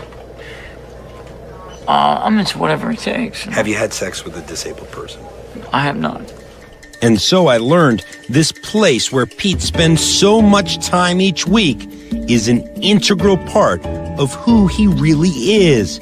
But what I was about to find out would shock me to the core. I have heard on the streets here that you also play the drums. This is true. And I know that a lot of days you'll stop into 𝗵𝗲 Music and just start playing. That's what this is right now, yes. So take me in. Show me what you do. Sure. This is Nick and Ryan from the Mama's Music. Ryan. What's up, Pete? John Lieberman. How you doing? Hey, Ryan. Good to meet you. How you doing? Nick, pleasure. So you guys have been here a long time, huh? Yeah, 25 years. Wow. Tell me about this guy, what you know about him, and his music ability. Well, I know he plays drums. I know he's got a cool voice, too. I've seen him get up with Brian Kirk and the Jerks. Oh, yeah. Right? Doing some tunes, Donovan's. Sure, he's one of our regulars here. All right, and you guys have a set that he can bang out a few things on, huh? Sure. All right, let's do it. Let's set it up. Even with the endorsement of local music aficionados, I couldn't fathom a scenario where a guy who just moments ago labored over a puzzle tailor-made for toddlers was going to be proficient behind a drum set. All right, do your thing. Dave Grohl, he's not, but McAfee's metronome timing was surprisingly solid. Oh, what happened there? I got caught up for a moment there. You missed a couple of them. Yeah. Feel pretty good, huh? As he continued to passionately pound the kit, I found out that drumming helps spark the most primal of Pete's instincts. Yay! Now, your face looks angry while you're playing the drums. I love to get into it, though. You know? What are you thinking about while you are pounding on these? I'm thinking of having sex. Like that's what I'm thinking about. I'm thinking about extravagant sex. So you're equating beating down on these with sex? Yeah, but not beating down on women. I'm not going there. But it's just I don't know, euphemation. I don't know. A euphemation? Yeah. Does that make any sense? No, it doesn't make any sense. Okay. All right. Although I couldn't quite grasp Pete's sexual connection to drumming, I was now convinced that there was much more to this lovable lifer of the Jersey Shore than meets the eye. And it was in our next stop at the downtown cafe of Red Bank where I met the woman that sets Pete's huge heart afire. We have a cute bartender in here. Top bartender. There's a bartender you like in here? Yes. You spend a lot of time in here. I do. Because of this bartender. This is the reason why I come in here. All right, let's see what she has to say about you. With a gorgeous face and a personality to match, I knew right away why Pete was so smitten. So I decided to step aside and let the man do his thing. I don't want to interrupt you two. In fact, No. I think I'm going to step out. You guys chat for a little while. Christine, hey, listen. Yeah. I got a question for you. What's up? Can I come back there and make some drinks with you? You want to make some to. drinks with me? I'd love to. I don't know. I'd love to. You gotta ask Chris that one first. I want to challenge you to a drink making contest. What do you think? While it was nice to see Pete finally go on the offensive in his perpetual search for Christine's affection, Chris, the restaurant's general manager, offered him some more practical advice. Have a drink. Don't make a drink. Have a drink. Have a drink? Have a drink. All right. After generously providing McAfee with a tall, frosty brew to soothe his nerves, Chris made sure Pete's nervous, empty stomach was satiated by a delicious plate of sushi.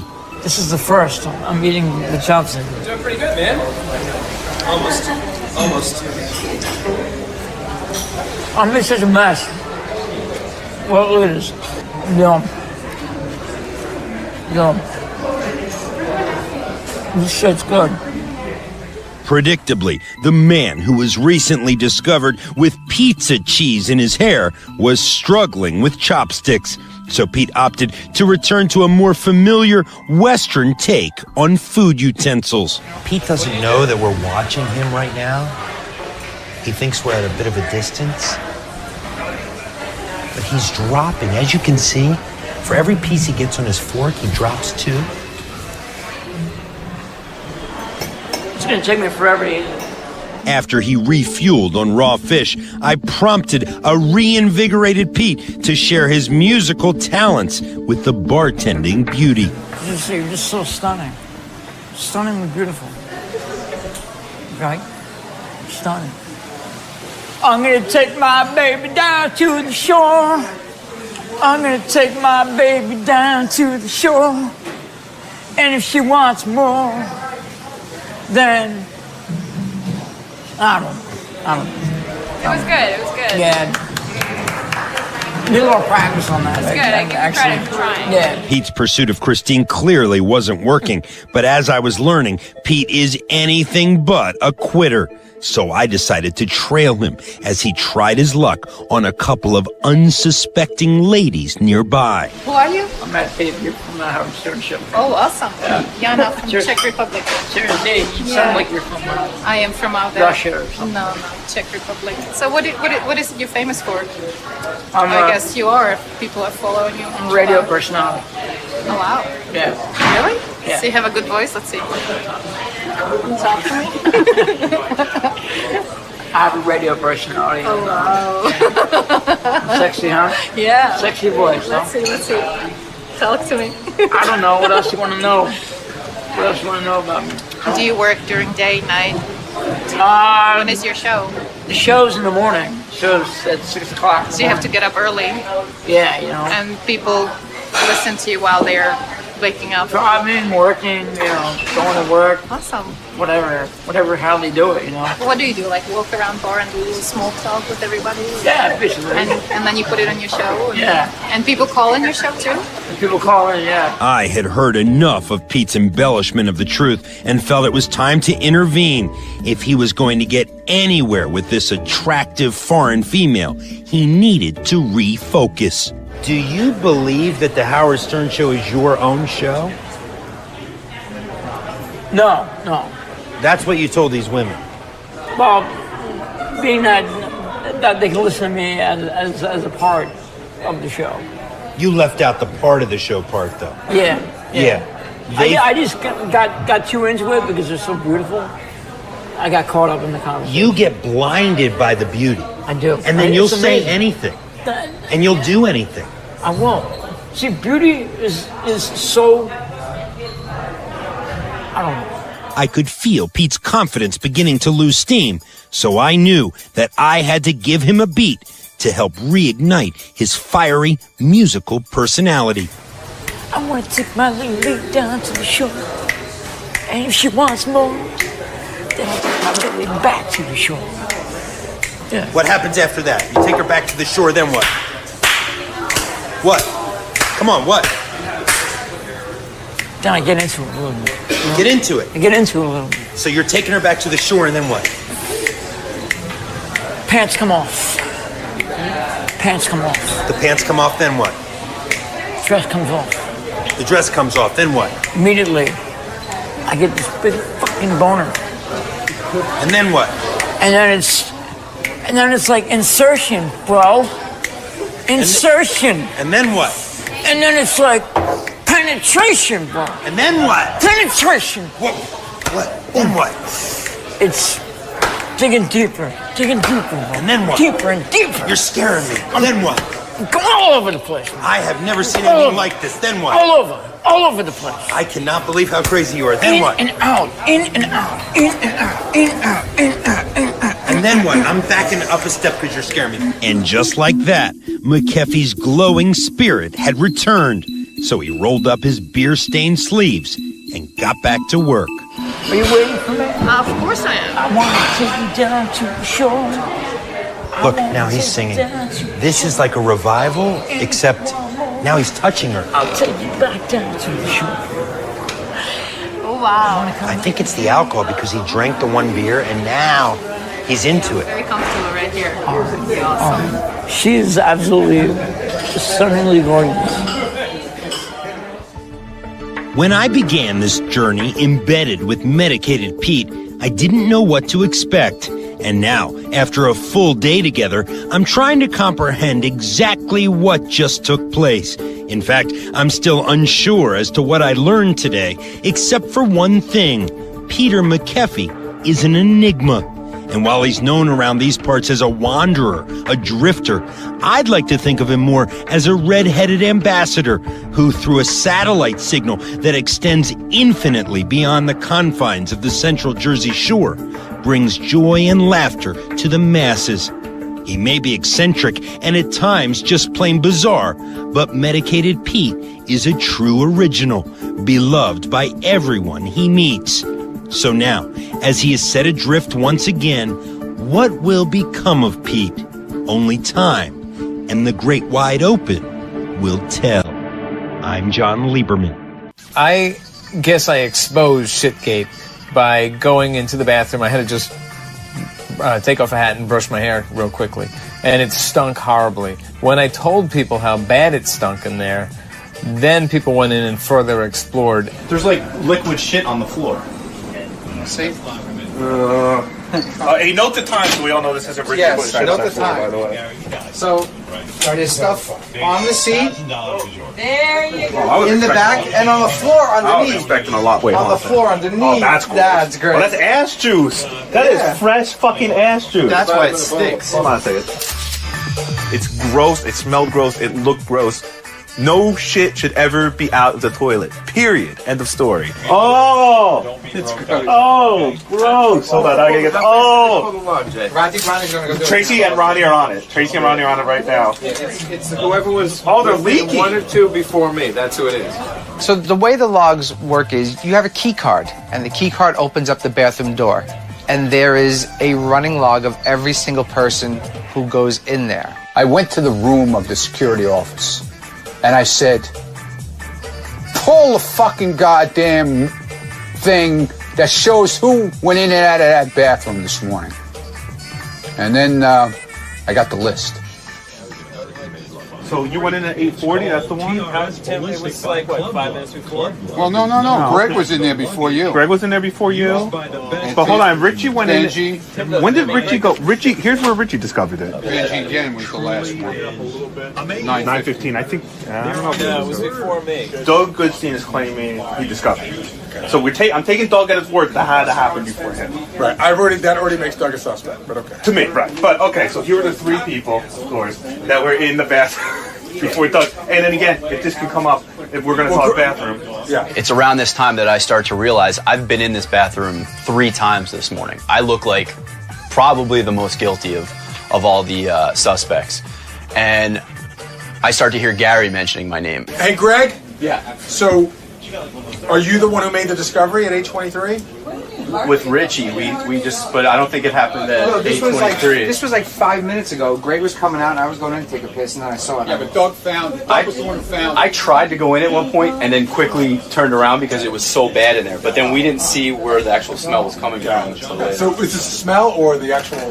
There's a puddle of Stuff on the juice. floor. Yeah. Yeah. And in the cracks of the door. Like, Got it. It's let's everywhere. see It's that. everywhere.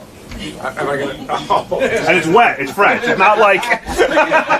But I would take a lie detector that it wasn't like that's how. All right, put up a note. Put up a note. Steve. Yeah. Put up a note. We think somebody shit on the floor in the bathroom. Oh no, I would probably have to. By the way, just to change to a happier topic, we think someone shit on the floor of the bathroom. What? What? Yeah, and What are you talking about? we have a little private bathroom that we use for guests, and I've given permission for the staff to use it. Someone has done the ultimate foul. Look, there's shit But on the how floor. could they miss that? And look at badly? look at the bowl, Robin. If you can see that, not only did they shit my on the floor, pan God. up, they shit all over the bowl. Oh my God! How do you do that? It was like the was it the St. Valentine's Day massacre or something like that? Except it was one man with one anus and just a whole pile of shit. It's on the wall. No, the That's shit crazy. is. Look at Robin. Look at What? that. He's exploding. Look at it. It's all shit underneath. Oh man! God. They're gonna have to take You that lift up the apart. toilet seat and there's like shit It's stains. everywhere. It's like liquid ass all over there. Oh, gee. Once Howard got word of what was going on, it became very chaotic. We had to find the culprit. We had to find the mad shitter. Doug Goodstein discovered it, and Doug was in there at 8:40. Go ahead. Before him, Greg, who works on our TV show, was in there a few minutes before that. So Greg was in there at 8:23. The person in there at 8:17, because how long can a smell last, was Tim Sabian. Oh, boy. Oh, boy.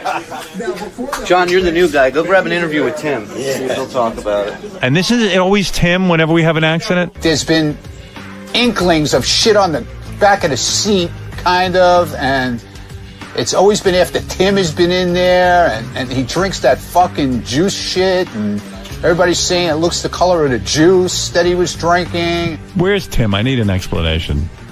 He was here in the building somewhere, but we couldn't find him for a long time. I didn't know where he was. It's not like he has a bat cave that like I know where he is, but no one else knows. If people don't know where he is, I probably don't either. If he really hides, which I think he did that day. Did anybody call him on a cell phone? Yeah, I didn't call a cell. I just called his cell phone. Hold on. Where? Go ahead. Right here.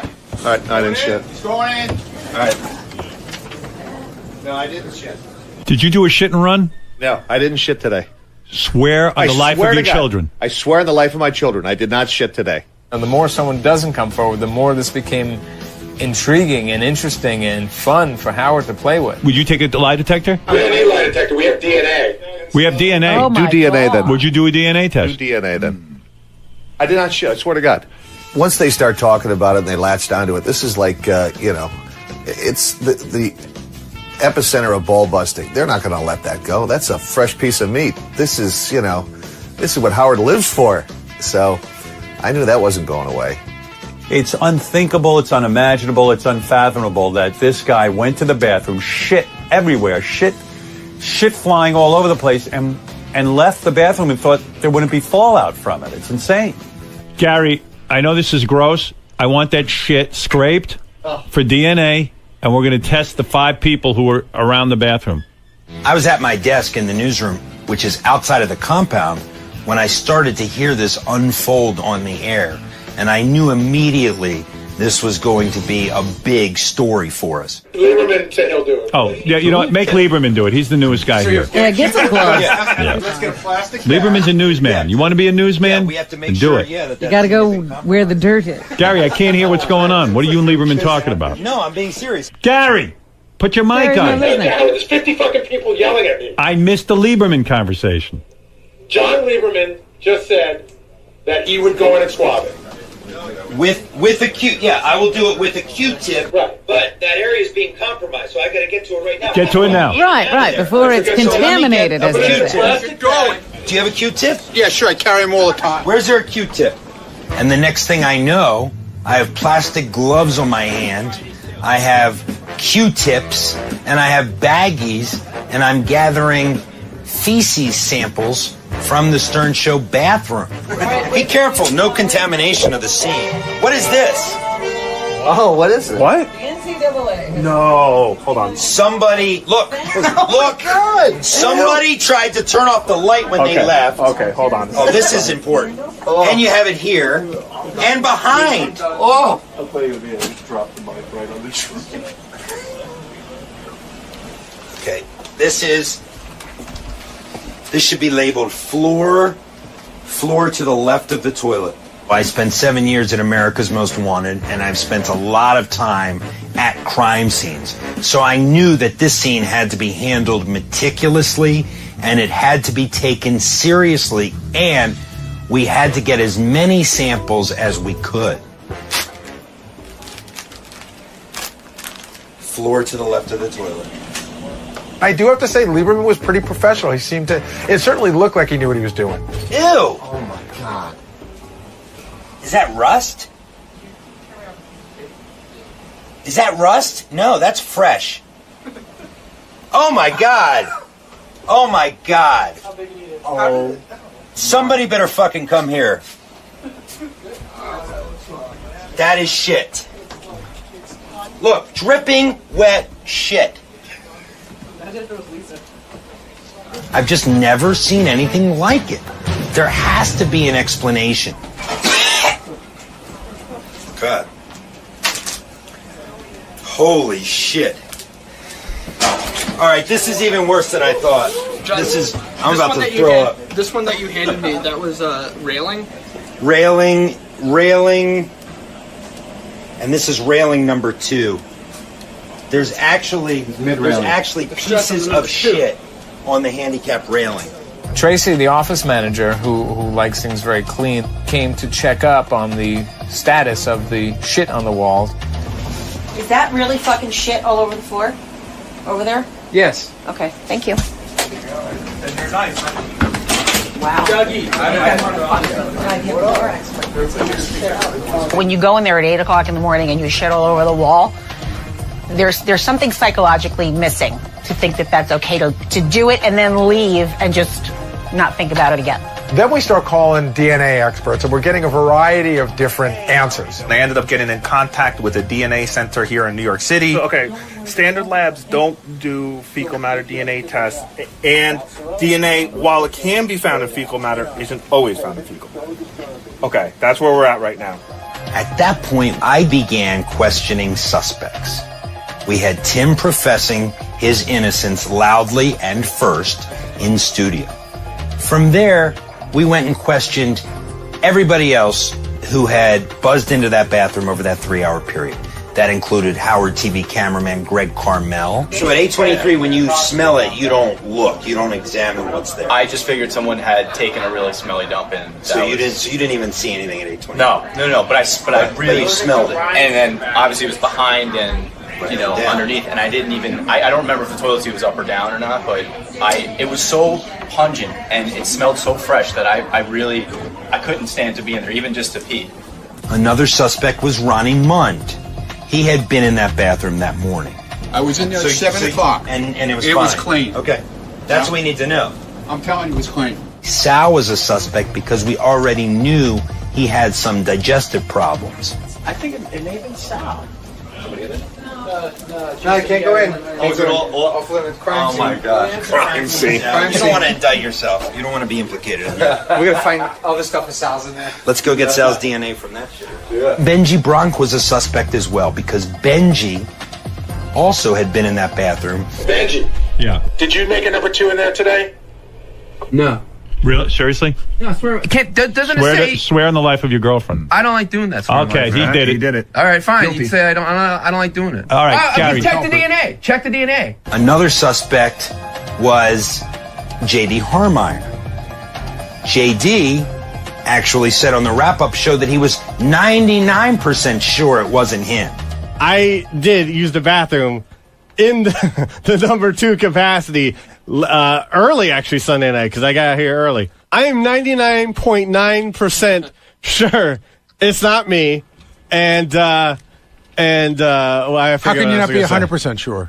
Because that's like the 0.01% of guilt that stands in my mind constantly. I 100%. I respect your honesty and coming forward like this. I think you're in the clear. We ended the day not knowing who shit on the floor. I mean, we ended the day knowing that we were going to probably send the shit out to get DNA sampled. We ended the day knowing that the 2 main culprits were Greg Carmel and Tim 𝗵𝗲. I used to see the DNA on my desk right now. It's ridiculous. Everything's labeled and baggies. That's real reporting. Real reporting. Now you boys are filing them. I bet you it's going to be Sal. It will be. I don't even know what you're talking about. The DNA. Uh-oh. No, I'm Wolf. I can't believe this. Uh-oh. Yesterday on the show, as you know, Robin, there was duty found all over the toilet seat, all over the floor and walls. I am so pissed off that I have to find the culprit who doesn't know how to shit around Nobody here. will step up. We've got to uncover them. Can I go in there, Gary? Yes. To say what? I want to talk about the railing and to talk about the time frame.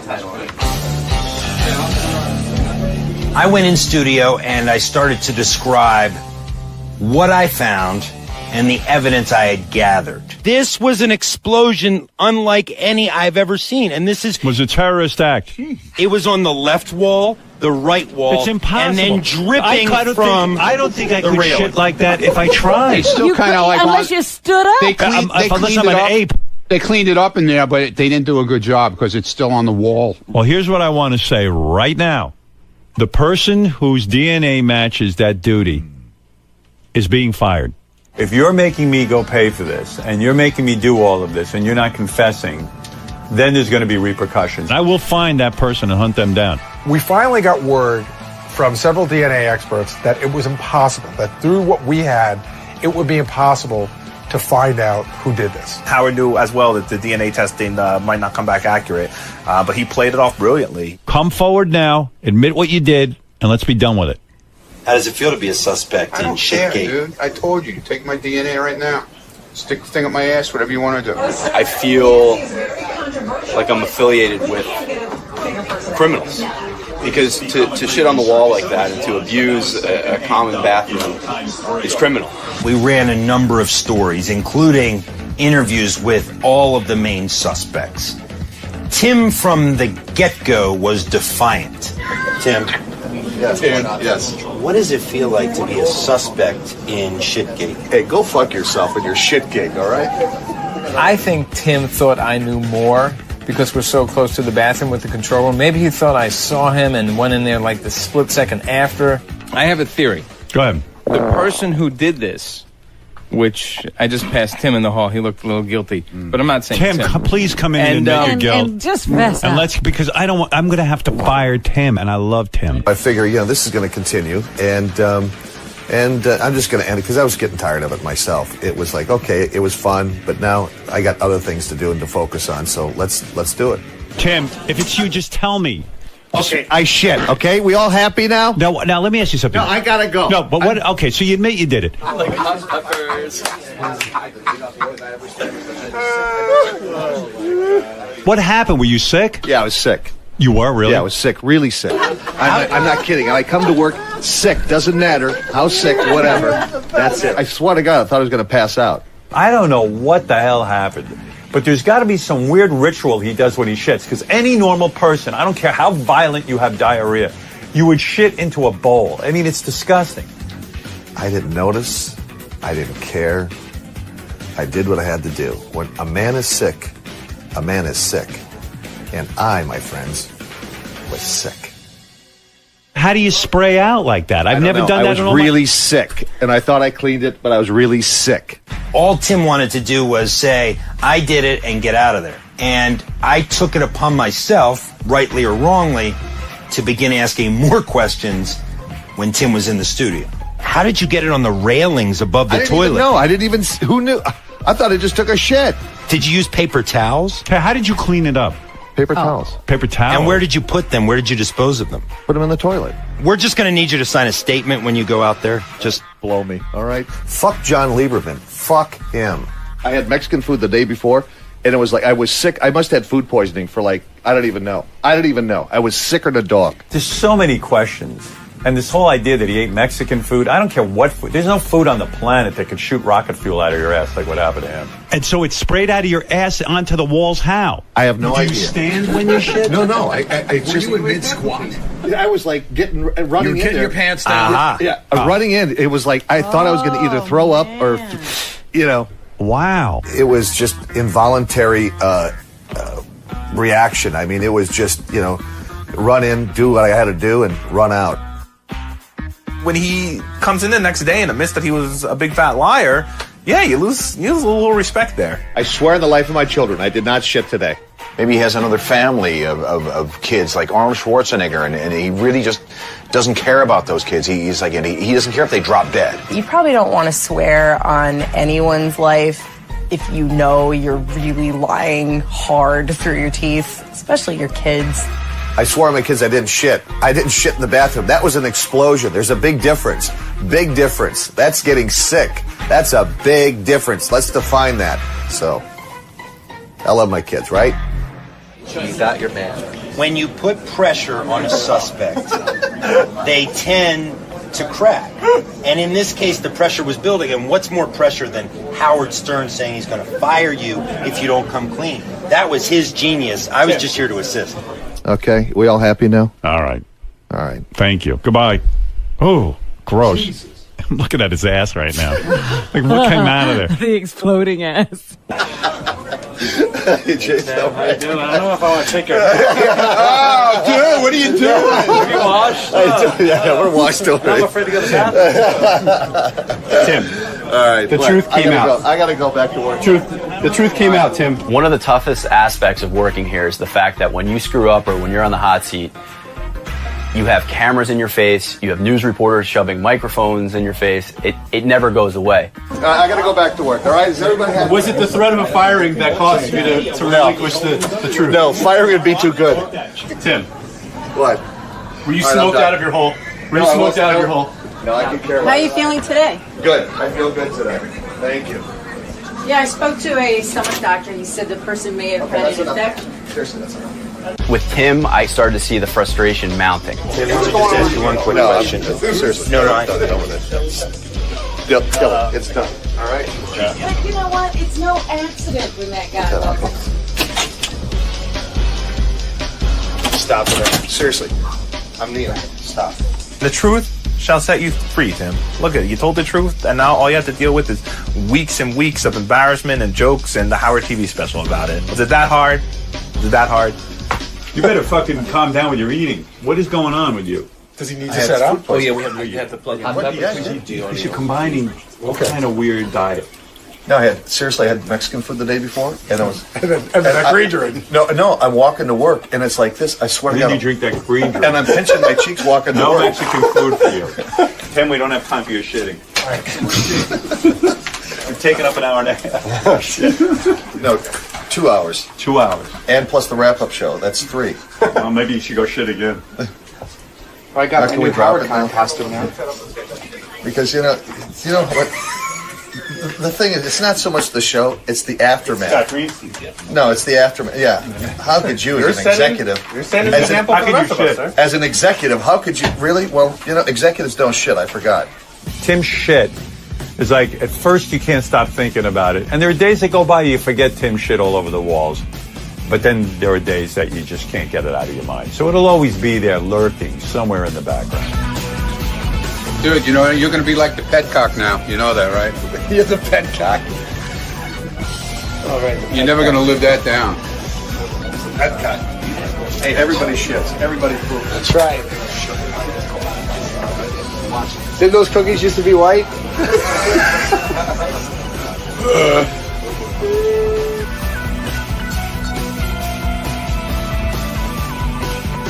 How are you? The culprit? Are you the culprit? Oh, there he is. Crapgate. The burp walk. As the director, producer, and writer of the Take Me Back tape, and as the person who threw out the first pitch for the Mets, no, you'll never live this down. You know, in 10 years, I'll go, oh, but a fucking first pitch. But so 10 years, Tim will go, I'm now the president of Sirius Satellite Radio. And I'm like, don't shit on the toilet. Tim should be proud because I've heard many people refer to an explosive shit or a stomach ache or diarrhea as, I have to go Sabian. I don't know of anything humanly that can make that happen. I've never seen anything like it, and I hope I never see anything like it again. Did he lay on the floor and just explode like a volcano? Like, how did this happen? And I don't know. I have no idea. How did you shit that violently? How did it get all over the place? I mean, where was he? Was he standing? Was he sitting? Did he... I don't know. I mean, I don't know how... It's still shitgate. I don't understand it. I'll do it in slow-mo so you can watch everything up close and personal. Here we go. Card against the door. The door opens. The door swings open. Tim bursts into action, hits the door handle, turns around, and vavoom! There you go. Hi, I'm Dr. Billy Goldberg. I'm a host of Dr. Radio on Sirius XM81, also an ER doctor. Stressed people get stressful intestinal things. When people have diarrhea, they describe this crampy, sharp pain. And it's usually from gas in the intestines and the intestines kind of squeezing a lot. And that's when you feel this urge to go. Tim was struggling with all these metabolic changes in his body. He's feeling like he's going to go, so he's clenching down. And you often vacillate between trying to speed up to get there, but then as you speed up, you lose the attention to trying to keep your sphincter closed. There's big muscles around the anal opening, and when those are ready to blast and let go, boom, it opens up and you're out. We call this a code brown, and it's just an explosion. It's just pure force, and it can be quite traumatic.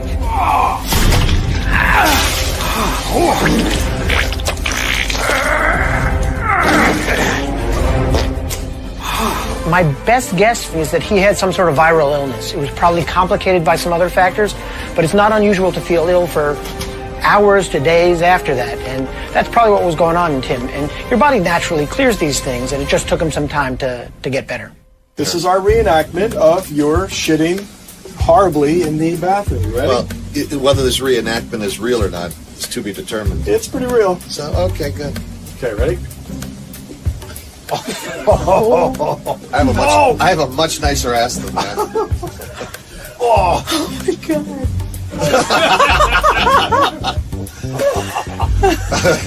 Wow.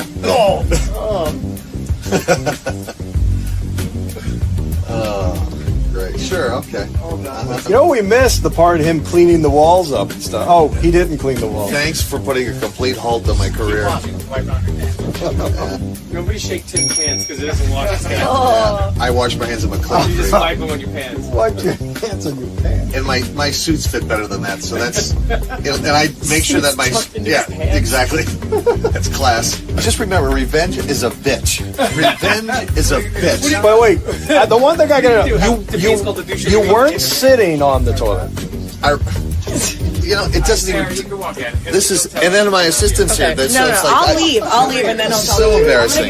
This is so fucking embarrassing. You definitely were not humiliated me. You just want to bring me down. You just want to tear me down. Diarrhea. It's not funny. It's not fun. But it happens to the best of us. This is the best of the wrap-up show. A recap and behind-the-scenes look with John High and Gary Dell'Abate. The best of the wrap-up show begins now. On Monday's wrap-up show, we had comedian Tom Cotter from America's Got Talent come in, and his wife Carrie stopped by, and they talked about how on the show that day, they might have told the world too much about their sex life. Here's how it went.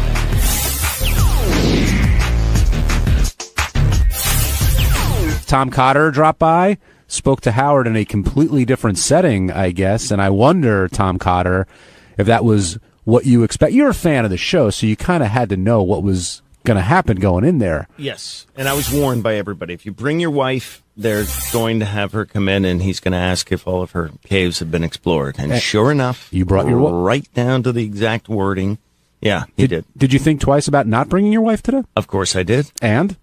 Why would you bring your wife into a situation where he was going to ask her if she had had anal sex? I mean, that's really not something you want to bring. So I did not prepare myself mentally for it, but I'm still recovering. I'm a little shocked. The interview was flowing, and then he asked about your wife being with other comedians previously or whatever, and that seemed to definitely throw you for a loop there. Yeah. Yeah, because you want to hear about that. Don't you want to talk about all the chicks that your wife has been with intimately in the past? Yeah, that's great. I could see Tom visibly getting upset. Making faces. And the thing that I thought was so great about your wife, even though your wife's a comedian, she was being. I found her to be very real. Yeah, and I didn't think she was going for a joke. She was just being real and telling the story. And every time she told it, I could see your whole body language change. Yeah, it was fingernails on a chalkboard. Listening to that. Now, why is that? Do you think it's bad because you don't want your family to hear it? Do you think it's bad for your image, or do you just don't want to? Because we tell everything here. We're idiots. It's not the image thing. It's just, that's my wife. That's, there's this sanctity of marriage thing going on there. There's this sacred, and then she comes in and, oh, yeah, we do it anally, and we've done this, and we've done that. And I'm like, shut up. Well, the hot cocoa story was an interesting one. Oh, God, yeah.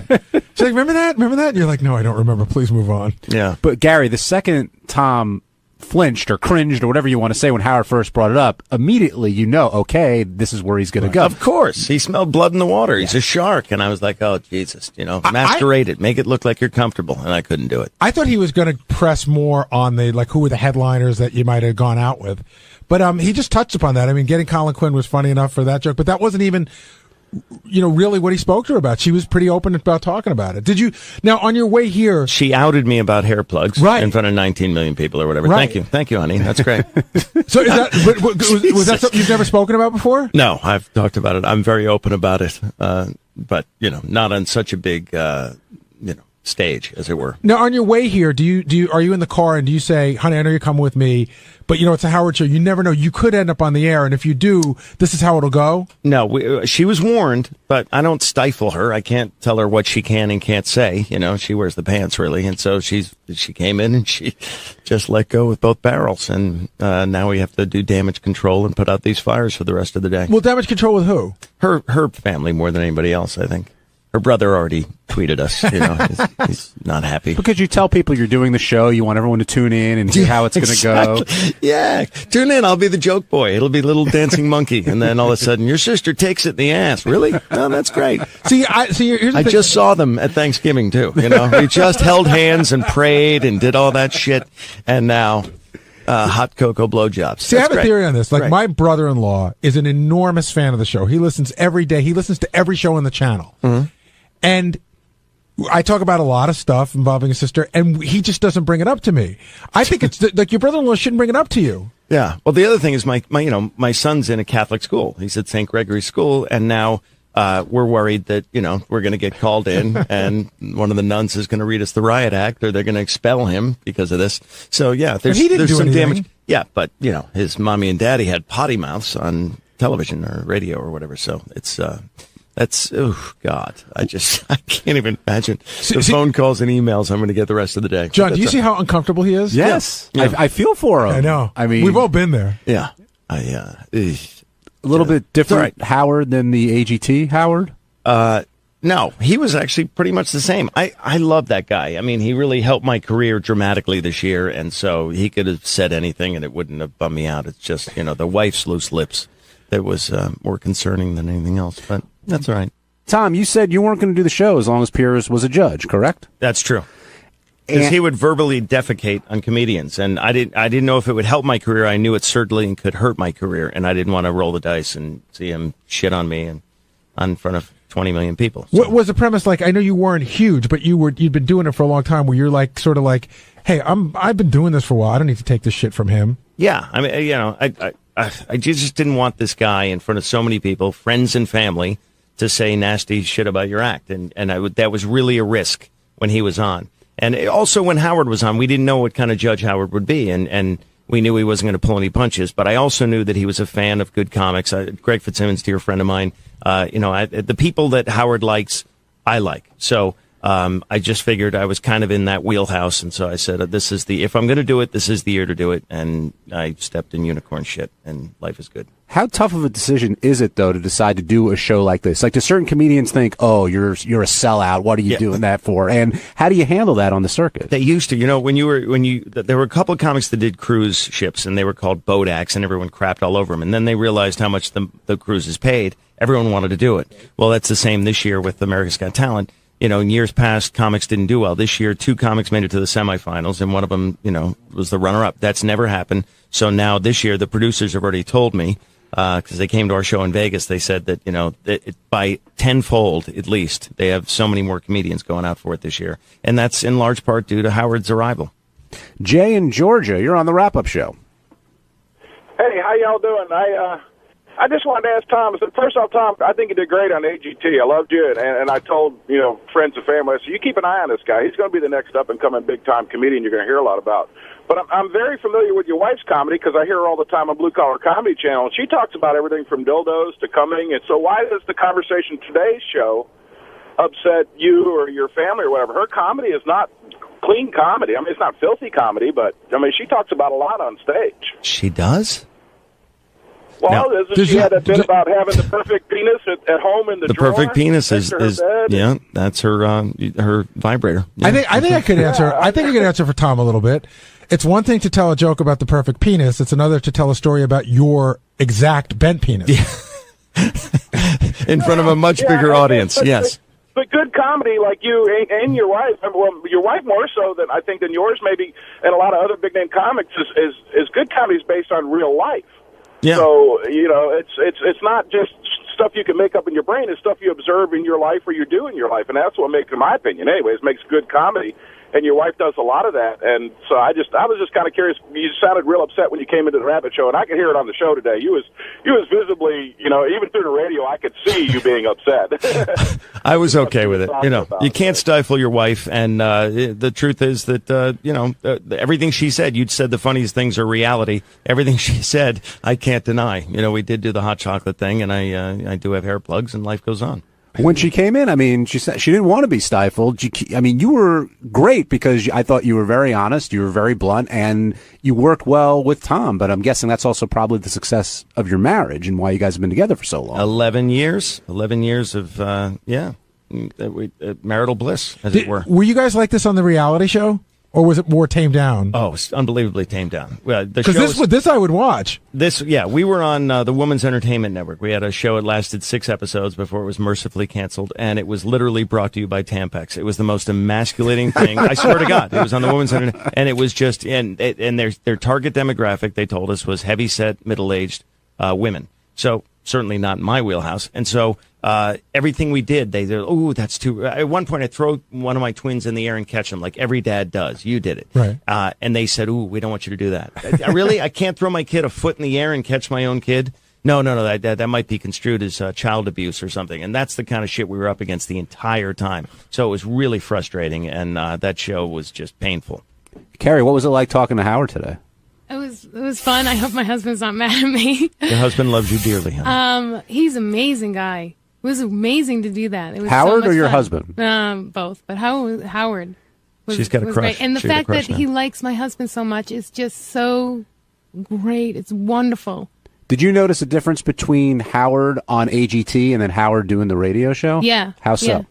Yeah. Well, he's honest anyway, and you knew he was going to be honest, and that was great. But he was softer, I think. Well, it's NBC. It's a family show. Mhm. So that's the side that I saw, and I was great. But I think he made AGT such a better show than it was in the past. I think the thing, I was talking to somebody about this the other day. Howard took that job so seriously.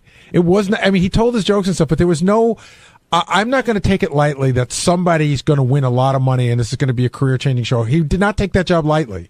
No, he took it very seriously. I think he was taking it seriously before he got the job. Right. He would Yeah. watch the show and actually critique Which it. is why I think he's really going over in his head whether or not he wants to re-up, because, I'm sure he really wants to commit to this thing. And the other thing about that show is it's an ADD show. The acts are 90 seconds, and even the judges really can only throw out one-liners, before they have to go to a commercial break. Here, you got the long-form Howard, which is the Howard that everyone fell in love with, and it's much more, I liked it more than his appearance on America's Got Talent. Carrie, personally. coming up here today, you knew this could happen. You knew you Yeah. could end up in there. I had a feeling, yes. Did you prepare for it at all? Did you guys have any discussions, or were you just going to Someone see had what mentioned that he's going to ask you he might ask you some deep questions, and Deep, I'm a pardon the pun? Yeah, right. I'm a comic, so it's not like I haven't heard things like that. I hang out with guys all the time after the show, so it's not like they haven't said that to me before. All of Tom's friends. Seriously, they make fun of Tom all the time, saying all these jokes about your wife and all that stuff. So it's not like I haven't heard that crap before. So I can hang out with the bad guys. But you agree, it's one thing if you're at a club or you're doing that and kind of goofing on each other. Here, you got millions of people listening when this is all going on. Yeah, I try not to think of that. Are you aware that your brother texted Tom? My brother George, I know. What'd he say? I hope he doesn't tell my parents. I'm worried about my parents now, I think. Yeah, you should be.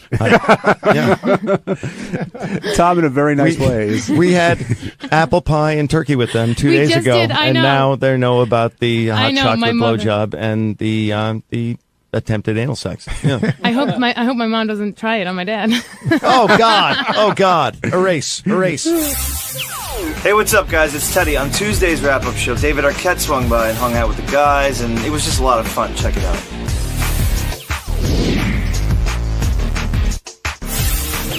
David Arquette, you're a big Eric the Actor fan, are you not? I do, yeah. He I don't know if you heard earlier this morning, but he resigned from this TNA wrestling gig that he had. Oh. And it's terrible. Yeah, he's just continuing to look for opportunities. Were you guys planning? I know you're involved with Cougar Town. Are you guys planning to work Eric in somehow, even though he lost out to Ronnie for that big part? Well, it's really Bill Lawrence that makes that decision, but he's a big Howard fan, and I think they really do want to bring him on.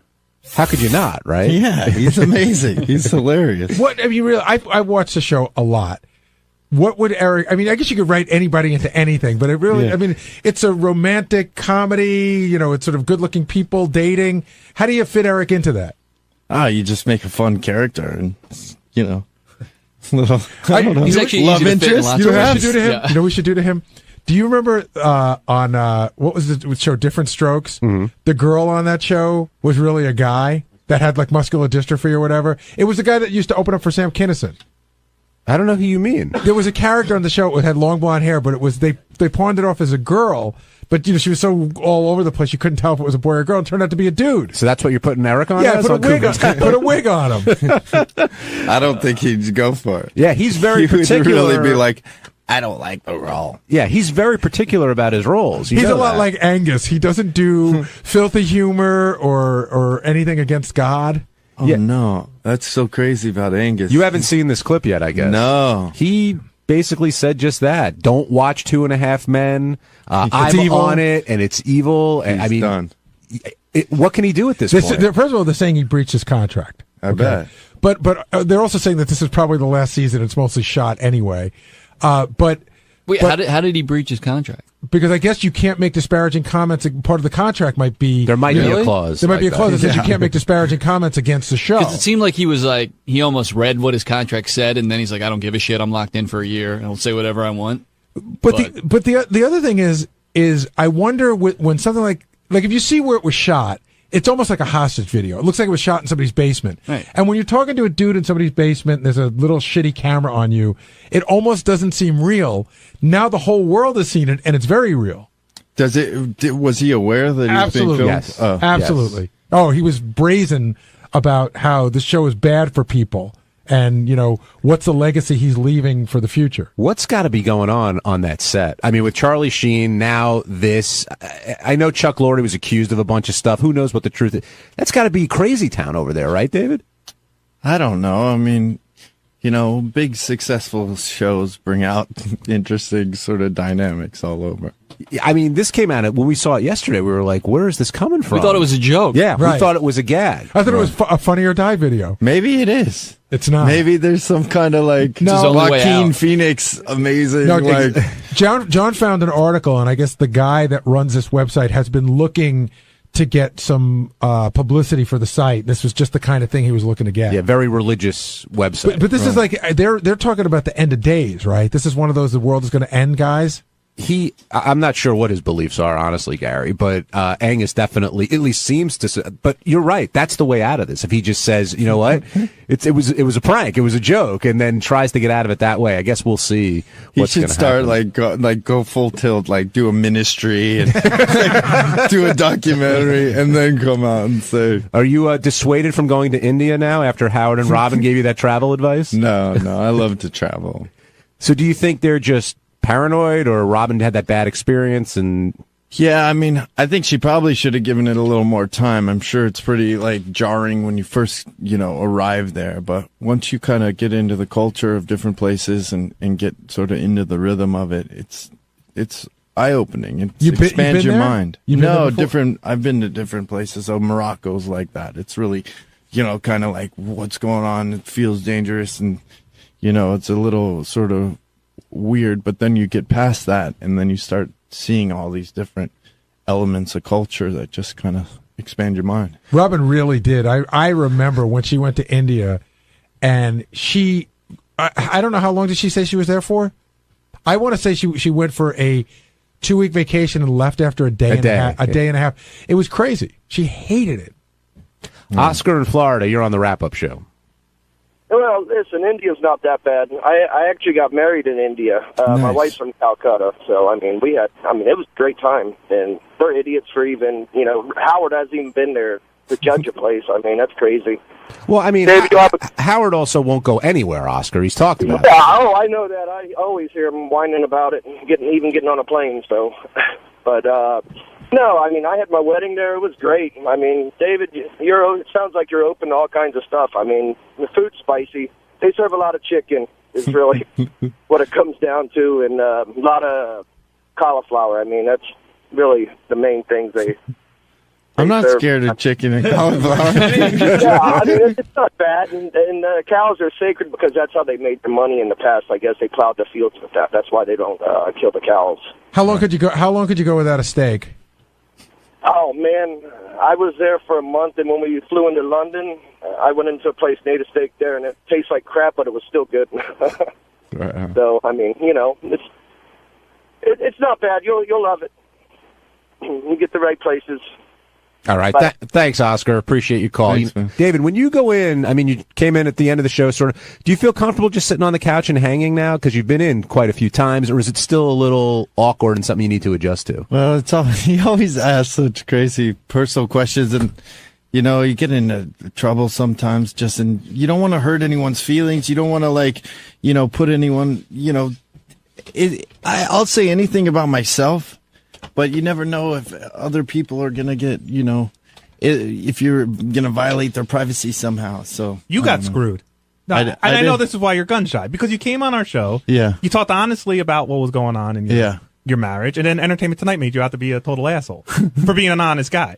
Well, was it Entertainment Tonight? I think or it whatever. was more, Access Hollywood, Billy Bush asshole. Yeah. And it's like, well, that's what you get for being honest and opening up. Like, I understand why you're gun shy. Some people, it's hard to be sort of honest, and you tell me about catch it, you catch a lot of heat for it. People aren't ready for it all the time. And they're like, I don't know, but that's what I love about Howard, how honest he is, and all the kind of stuff that he's brought out of like exposing people and just talking about what's really going on and asking people, about their sex life in a way that nobody does. It's just, it's more honest. The antiquated way of sort of answering that I just like being real in general. David, I have a question I've always wanted to ask somebody in your position, so I'm going to try to get it. I don't want to put you in a bad spot, but I want to get an honest answer out of you. I know your publicist is a pretty high level publicist.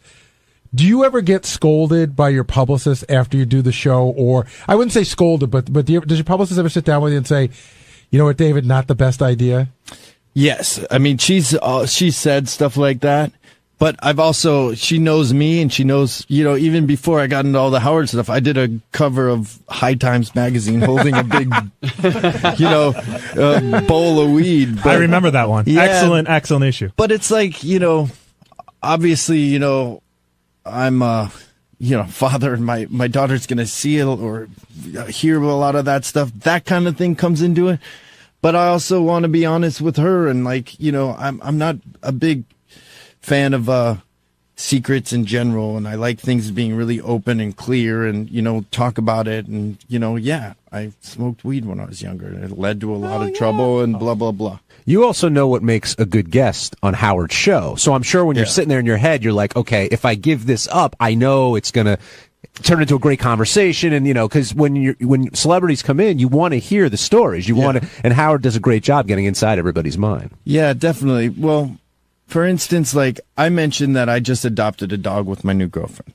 The reason I did that is because there's this organization, a charity, Last Days Rescue out of Detroit, that I wanted to help promote. They save this dog. They save dogs every day. They're doing that. So by me mentioning that, I'm sure it kind of starts a bit of a fire in whatever world. But I'm actually, I'm doing it for a reason. Yeah, but you'll find out you're going to be an asshole for adopting a dog. Yeah. But you do understand also that it's a great thing that you did. That's awesome that you adopted a dog, but it's also a next level step in a relationship. That's what Howard saw. That you guys are at the next level. Yeah, I mean, I love this girl, and Don't you feel like David's going to come back from India with an Indian kid? Would you get married again? That's sort of like not really something on my radar at the moment, just because, I'm not there. I mean, Howard talked about he wasn't, didn't want to get married again for a long time, then dated Beth for a while, and then, sure enough, he ended up getting married. And I wonder, as you go through that on the show, everyone here is affected by what Howard does. He's such a strong influence on a lot of us, makes you rethink a couple of things. Nobody who gets divorced that I've seen has ever said after they got divorced, like, it didn't go well, but I love the institution of marriage. I'm going to do this again.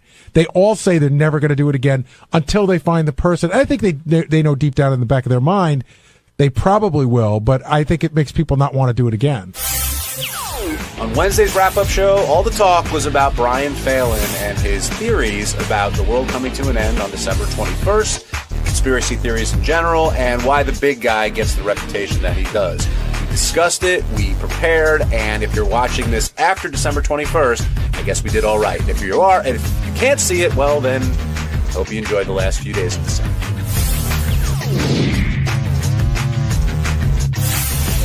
I'm going to start off with the survivalism. We should get Phelan down here if he's around. I know a couple people who are, they're maybe not this extreme, but one of my good friends has, not a shelter, but he's got provisions and things just in case something goes wrong. And he says, look, he doesn't believe in the impending doom or anything, but if there's a hurricane or there's a major event, it's good to be prepared. I'm that type of guy. I sort of like to prepare for everything, but for this, all bets are off. If we're blowing up, then I'm going with it. Gary, I think you're the same way. I'm the same way. They asked me earlier for the news. I always have 4 cases of water at home because we just drink a lot of water. I don't have much in the way of canned goods. Have a lot of candles at home because, or my power goes out a lot, even though we have a generator. But I mean, with nothing, we're good for 4 days till we're out of food. 7 till we die.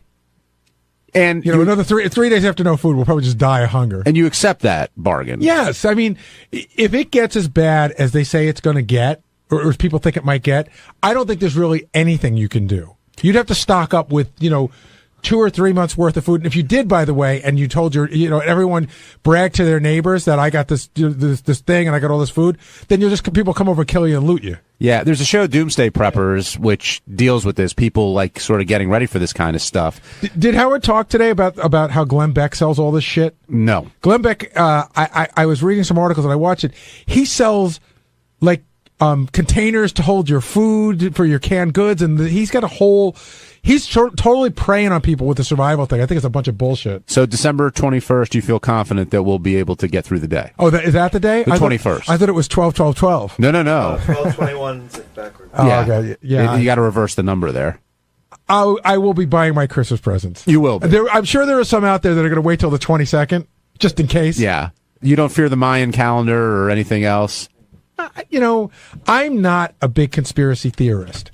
And so I know a lot of people who are, and I will sometimes listen to what people have to say, but then you get to a point where you feel like, do you go through this job where people start to talk and you're like, hey, I'm open to new ideas. I'll listen to what they have to say. And I point out even to my kids are like, that couldn't have happened. And I'll say, listen, there's a lot of things that happened in the history of this country. You talk about like the Tuskegee study and, really weird things that have gone on. There is a precedent. But as a general rule, somebody gets to a certain place and in your mind, oh God, how do I get out of here? These people are fucking nuts. Yeah, I'm cynical to begin with, but I'd like to think I'm relatively open-minded to stuff like that. But when Brian was in there today, at first you were trying to explain what you saw on the History Channel. Right. Which turned you into a full-blown conspiracy theorist. And I mean, were you painted unfairly, you think? A little bit. I just couldn't get my thoughts out. It was just, it was the start of the morning and I got, not railroaded, but I was kind of like, I didn't know what to say and I didn't know how to exactly come across with my point. But you should, if that's what you feel, you should know it. Right. Well, what it is I saw on the History Channel this thing and, all that stuff, Nostradamus and he was a prophet and he, did this and that. I don't believe any of that, but when they were talking to these experts at NASA, they seemed to say, listen, there could be a possibility where these solar flares and everything could knock out power, and we could be without it for not just weeks, we could be out for years. And I'm having a feeling that if that is true, then yeah, we're in for some serious stuff if that happens. And they did say that there are flares that have been coming. Don't blow off the Nostradamus thing, because when that came out, a lot of people thought twice about it. I mean, some people goofed on it, but some people were worried about whatever that impending doom was. And right. I know the Hitler thing, and I remember watching that special 1,000 times. The bear, isn't it the bear? And is Nostradamus said like the bear will take over the world or the bull? He had like some. I think there was a prediction like a leader from the Middle East with a blue turban or something like that. But I think the bear was supposed to represent Russia. Yeah. I think it was like there was a bear and an eagle or something like that. Well, you can interpret it any which way. Right, that's exactly how it was. But that's why I'm like, everybody can interpret it whatever way they want. But that's why I wasn't believing. But when they started asking these people that were experts, you're like, holy cow, that this makes some sense. But I always wonder, like when you watch a TV show and they show an expert, just because they say they're an expert, where do they come from? And I always think that an expert is somebody who's just looking for TV time. Yeah. And sometimes they do go and get experts. It depends on what the show is. So after being there with Howard, did it change your mind at all? Did you feel dumb? I felt dumb when I heard, listening to it as it came out of my mouth because I couldn't explain what I wanted to say. But I still think, something could happen. Sure. I mean, who's to say that it's not going to happen? Nobody knows for sure, right? Exactly. So I'm going to wait it out. I mean, I'm not one of these guys like, get in a bunker like Bobo and stockpiling food, but, it's something to think about. I always think that you get in the bunker and you just live an extra week or two to suffer more. And then exactly, what are you going to do? I want to be evaporated in the initial bomb. That's what I said. I'm going to, if there's a nuclear bomb coming, I'm running right to where it's going to hit. Well, the good news is that you got a dance named after you, so congratulations. Yeah, can't wait for that, man. I'm breaking that out at the Christmas party. Everybody's going to be doing it. Everyone's going to be moving out of the way. You take up a lot of space when you're doing that. There was I'm big. I got big arms. There was a great conversation in the hallway. I think Brian was there and a couple of us were there. They're talking to Lieberman. And, asking Lieberman if he's going to drink at the Christmas party this year. And somebody said, we should dose him. And I go, dose him? All you have to do is give him 2 shots. Yeah. There's no dosing. Yeah, he don't need much. Yeah. He was drinking last year, right? If I remember correctly. He was dancing with Ronnie and Mike last year, High Pitch Mike. He had a good time. That was the first time I noticed because he was dancing in a very retarded way. Yeah, he had like a kick step, like a Felix Unger. And a lot of arm flailing. He had like that Felix Unger kick step. That was the prelude to what happened this year. But I knew because John always comes across as one of those guys who's very in control. And I remember meeting his girlfriend. I think she was really pretty and really sort of subdued. And it was like somebody let John out of the cage last year. Right. That's what it was at Richie's wedding, too. I mean, she wanted nothing to do with it. She was just in the corner like, oh, my God. And he was having a grand old time. Brian, another thing you were in there for was your size, basically. And Howard's fascinated that people just want to start up with you at these things. Now, do you provoke any of that, or does that just come because you're a big guy and people want to take you down? That's exactly it. I don't provoke anybody. I've ever provoked anybody here? No, you're usually pretty. No, but Brian is pretty gentle. Even I've seen him hammered, but he doesn't get hammered and start fights. I'm the happy drunk. He's a happy drunk. Yeah. So it happened my whole life, man. People they see me and they want to prove something, and it's not fun.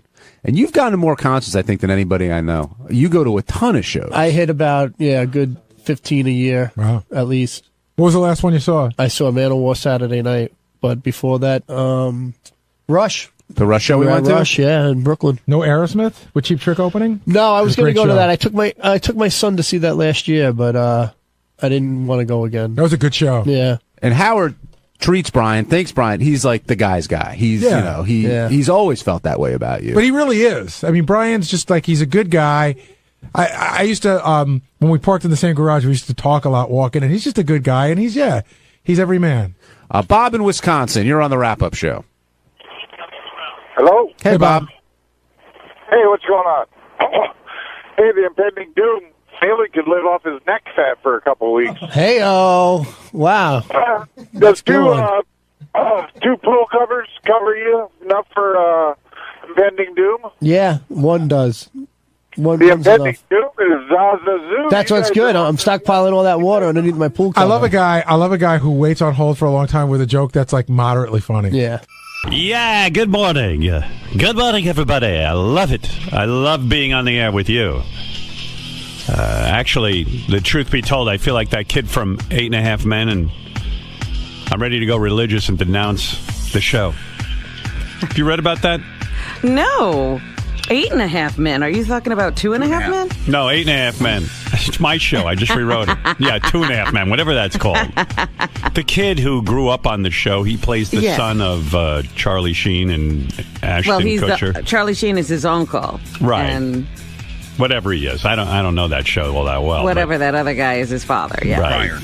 Well, the kid... John Cryer, The kid's like about 18 now. He found religion, and he went on the internet yesterday, and some Christian review, Christian fucking thing that he denounces the show. It's a bad show. If you're a religious guy, you shouldn't watch the show. Is he going to continue to work on it? He doesn't want to. He wants them to fire him. It's great. I mean, for the dummy. Oh, that's great. He makes $8.5 million. That's why I said 8.5 Men. $8.5 million a year. He makes $350,000 an episode. The kid has no idea how hard it is to get a real job in show business. He lucked out. Right, because he walked out of his mother's womb practically and started working. It's scary. It's like a curse. Anybody who works on that show goes fucking crazy. I don't even know if he's. I guess I would say he's second crazy to Charlie, because Charlie's old enough to know better. Charlie had a point in his career where it was a real lull. Yeah. And he was lucky to get 2.5 Men. He should have known better, yeah. Right, he should know. But this kid grew up in show business and lucked out at a young age. So he's the second craziest fucker on that show. That's how you figure When the is math. John Cryer going to wig out? John Cryer is so normal and gets show business. He remembers being in all those John Hughes movies, Yeah. Ducky, being great, and then not being able to find work, and then suddenly gets on a hit TV show. This guy's got his head screwed on straight. He's just trying to make money. He's milking it. Yeah, he's milking it for all it's worth. Good for him. John Cryer, the most normal guy in show business. And he's a You're talented smart, guy. not stupid. And it turns out he's the guy who carries that show anyway. Well, I was going to say, he's dragging all these people with him. Hmm. And what's he going to do now? Now the kid's flaking out on him. Can you imagine John Cryer working with all these loons? And the kid who went berserk, I'll play you his rant. He's so stupid. He's 19. Oh, we can actually hear it. Yeah. It wasn't written? Yeah, I watched it yesterday. Everyone was sending it to me. It was like you know how there's always an internet clip that's going around? Right. This was the one yesterday. Jones, that's the kid, who has never roiled the waters before, talks in the interview about the path that led him to his religious awakening and how he ended up at the Seventh-day Adventist Church in Los Angeles, which is what? Is that like Mitt Romney? Is that like a Mormon? No. It's a offshoot of Protestantism. No. Quote, God told me personally, he told the kid from 2.5 Men. God's talking to him. God's talking to him. Well, that's good, because you're going to be in a loony bin. Him. God told me personally that, imagine 19, God told him personally. He's lucky. Why isn't he talking to the president? He's talking to the kid from 2.5 Men. Yeah. You think he'd talk to maybe some of those Arab guys and the Israelis and get them to calm down? God told me personally that he wanted me to get it together. And I started to really get into reading the Bible and started to look for a church with an all-black congregation, because that's normal. God told him to find a church with an all-black congregation. The only authentic church is an all-black church. A white church won't work for him.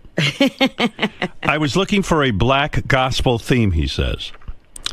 A friend of a friend, whose name is Moses, told me about this church, and the first day I went there, the message the pastor was preaching that day was tailor-made for me. Everything about the message was me. It's unclear if Jones' comments will impact his status on men. You know what? Don't fire the kid. He's a moron. He doesn't even know what he's saying. But what if he wants the script changed? No, he's not getting that. And he's managed to work with the script for 10 years. He's fine. Just go on and do your dumb lines. And all right, Lisa G is here. She's got some updates from the Howard 100 News Department. Let's hear what Lisa G has to say. Lisa Glassberg takes shits at work. What is going on besides shitting at work? That hasn't happened for a long time. Good for you. I like you thought that through. Takes shits at You can't help it. It's just happening naturally now. Yeah, well, no one wants to hear about it. What's in the news? Why not? It's very interesting, right? People sing the song wherever I go. Okay, what's happening? I just ran in here. Now I'm out of breath. All right, things are getting icy around the workplace, and friendships are on edge as back office radio continues. John Hein told Howard 100 News some stuff should stay back here. It's not all for air. I agree with him. We should cancel that show. What's going on? I don't What's even going know. on? That I show don't know. is nothing but problems. It's just Jason and Will spewing some bullshit. I don't know. Let's cancel the show. Who wants to cancel the show? Say aye. Aye. There's one. Fred? I want to hear more before I make a decision. I don't want to hear it at all before I make a decision. Well, how come? Well, it just sounds like there's a lot of nonsense going on with that thing. Like, those guys just say shit, and then, everybody gets all irritated. Everybody gets their feelings hurt. Will, what's going on with that show? Nothing. I tried to listen to it the other night. I found you guys a little wordy. Wordy? Yeah. I know it's That means radio. you suck. Yeah, I don't know. It's like... All you need to know weird is show. we say nothing but nice things about you. You do? Yeah, of course. Wasn't I douchebag of the week at one point? No, never. Oh. In fact, when anyone tries to insult you, we jump on them immediately. Yeah, good, because I'll cancel that shit right away. We know where. Yeah, I mean, what do I need? They have my own channels. Say Exactly. shit about me. We don't shit on you. We don't shit on Tim Saban. Yeah. Tell that to Brandana. We know our bread is buttered, sir. Yeah. But don't cancel the show, please. Is it good? I think it's good. You like it, huh? It's a fun show. We have a lot of fun doing it. There was something that bothered me about it when I heard it. You were saying some bullshit, and I was like, I should cancel that thing. Please don't. Yeah? Give it another try. All right. Thank you. Well, are you upset, or does it matter to them that they get everybody upset? I don't know what I don't know. Lisa, what else is about? What's going on with? Tell me what's going on. Steve Brandano apparently sent an email to his coworkers saying he will no longer be a part of the show in the future. So he is upset about it. But what did he say? That's all I know. He's just upset that I guess they go on there and they trash people they work with or say things that they hear in the back. And like John said, there should be a line what you can say and not say. Yeah, right. I mean, if you're back there trying to get something done and then and Will and Jason are on there revealing everything. I mean, are you supposed to say not for air, not for air, not for air, not for air? Yeah, I guess so. You know what I mean? Like, how do you guys make the determination what goes on the air and what doesn't? I mean, it's a little weird. First of all, we meet with Tim after every show. We go over everything, and he tells Tim has no common sense. Well, Tim is the person who put in charge of the channel, so he's the only person to talk to. Right. Will and I have been here for 12 years. We feel we have a really good sensibility of what's good for on the air and off the air. Okay. We don't feel we've come close to crossing that line. All right. And who's upset? Steve sent us an email. Why is he upset? I don't know, because his email isn't about him. Right. He's upset about things that we may have said about other people. And he's upset what we may say in the future. Well, let's find out what he's upset about. The kid's got a big... You're in the middle of everything. Yeah. I know. Yeah, I know. I mean, who the fuck is this kid? It was nice. The day after he told you how to do your show better, he came and told us how to do our show better. Another thing. I didn't tell you how to do your show better. Yeah, you're a genius. Go ahead. What's upsetting you? Why'd you resign from that horrible show? First, I think we needed a break. Back office wouldn't put on the black keys. No, I think we needed a break in the back office. There was a lot. This Thanksgiving break was good. No, the reason the letter was in response to Jason and JD on the wrap-up show, which I'm friends with both of them, and I thought it got way out of hand. And it seemed like Jason and JD both even admitted to it. That's what the email was mostly about. It is tough that they do a 2-hour show where. Why don't you do the show once every 3 months, and then where you can build up some good material? Well, first of all, I think we have good material. Yeah. I think that I'm a big fan of my own show. I don't know. I don't think anyone's ever listened to it. So I know. Yeah. Oh, we do Page 69s. We do underreported Howard 100 news story of the week. It's a story that might have ran on the news that maybe slipped through the cracks, and we want to make sure that people don't miss it. Right. We do a state of the office, and we talk about how everyone's feeling in the office. But maybe nobody cares. People seem to care. They do. I mean, you don't. At least the people in the office. Yeah, because some of those people in the back office. I mean, who even knows who they are? Like, I barely know them. Well, fans do. Do they? And our point is that Tim's always looking for a new show to put back. I know. And then you get guys who have no connection to the audience of the Stern Show, and it's hard to make that connection. Where everything that Will and I do. See, this is how boring the show is. Everything even the explanation of the show. He's ready to jump out a window. And we learned great stuff. Steve, didn't you say you won't be friends with Jason and Will if they continue the show? No, I said. Yes, he did, right? Yeah, but what I'm saying is, there's not going to be friends if they keep doing the show the way they were doing it. Wait a second. You're going to stop. No one will be friends. You're going to stop being friends with Will and Jason if they continue doing the show? No, if they continue doing it the way that they were doing it, with stuff like what happened on the wrap-up show. What did they say that was so bad? They're just. It's a show about all of us and what we say and do in the back office. I see. And it's just, if someone takes a little shot, it's really not a big deal. But it makes you want to take a little shot, and then that builds and builds and builds and builds, and then you got Jason and JD on the wrap-up show. Sir? Mm-hmm. It's your channel. If you don't want the product there in the middle of the afternoon. I'll be honest with you. I only heard it for like 15 minutes once. I really wish you would listen. I got so much going on to sit there and listen to you two yentas. You would love it. You would love it. I don't know. I listened for 10 minutes. I had to turn it right off. I didn't know what they were talking about. And I work here, and I didn't care. I definitely think it's good. I don't want to see their show canceled. I just think it's going to kill all of us if they keep going the way that it's going. It sounds like you want it canceled. No, because I don't want to come in here and go cancel the show that my friends are doing. It's their show and it's good. You're saying you don't want it canceled, but you think No, it should I'm be saying canceled. I want us to all be friends. Well, how can you be over friends everything? If that means canceling the show, then that's what I would want. You annoy me. He annoys me. But I don't want to come say cancel my friend's show. Right. Okay. That makes a lot of sense. I don't want to say cancel the show, but if they don't cancel the show, it's going to be terrible. If they keep doing it the way that they were doing it. Yeah. Well, they can't have a nice back office radio show. It can't be nice. I understand that. Steve's a little sensitive. Like, I made a comment. You know David Heit from our tapes team? Yeah. He's recently started spiking his hair up, like straight up in the air. But who listens to these channels and knows David Heit? Your fans do, Howard. No, they don't. You know what? You want to know the reality because you guys don't understand radio all that well. People don't even know who Robin is.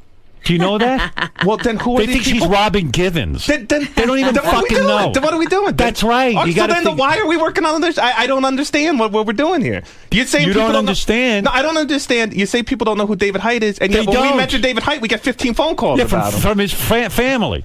Okay, fine. I mean, David's making all those calls. I mean, no one knows. Either people it's know. Like sometimes the guys write jokes and stuff for the show about Sal. No one knows Sal. They do. They okay, don't. Fine. No one knows Sal. You're right. I know. I know everything. You're right. Yes, 25 million people in America don't know who Sal is. But if a million people in America know who Sal is, it's not even a million. Okay, 500,000 people know who Sal is. You ever sit down on a focus group? It's startling. Well, I've been actually trying to set one up, yeah. Right, set one up. Yeah. And when you say a professional focus group, people don't know anything. People are trying to make a living. They don't. Did you just see the last election? They didn't even know who was running for president. How to make a decision. If you do a show about David Heit, it's so inside that there are 10 people here who can't recognize two things. But it wasn't a show about David Heit. I made a comment about what the fuck is going on with David's hair. Yeah, wow.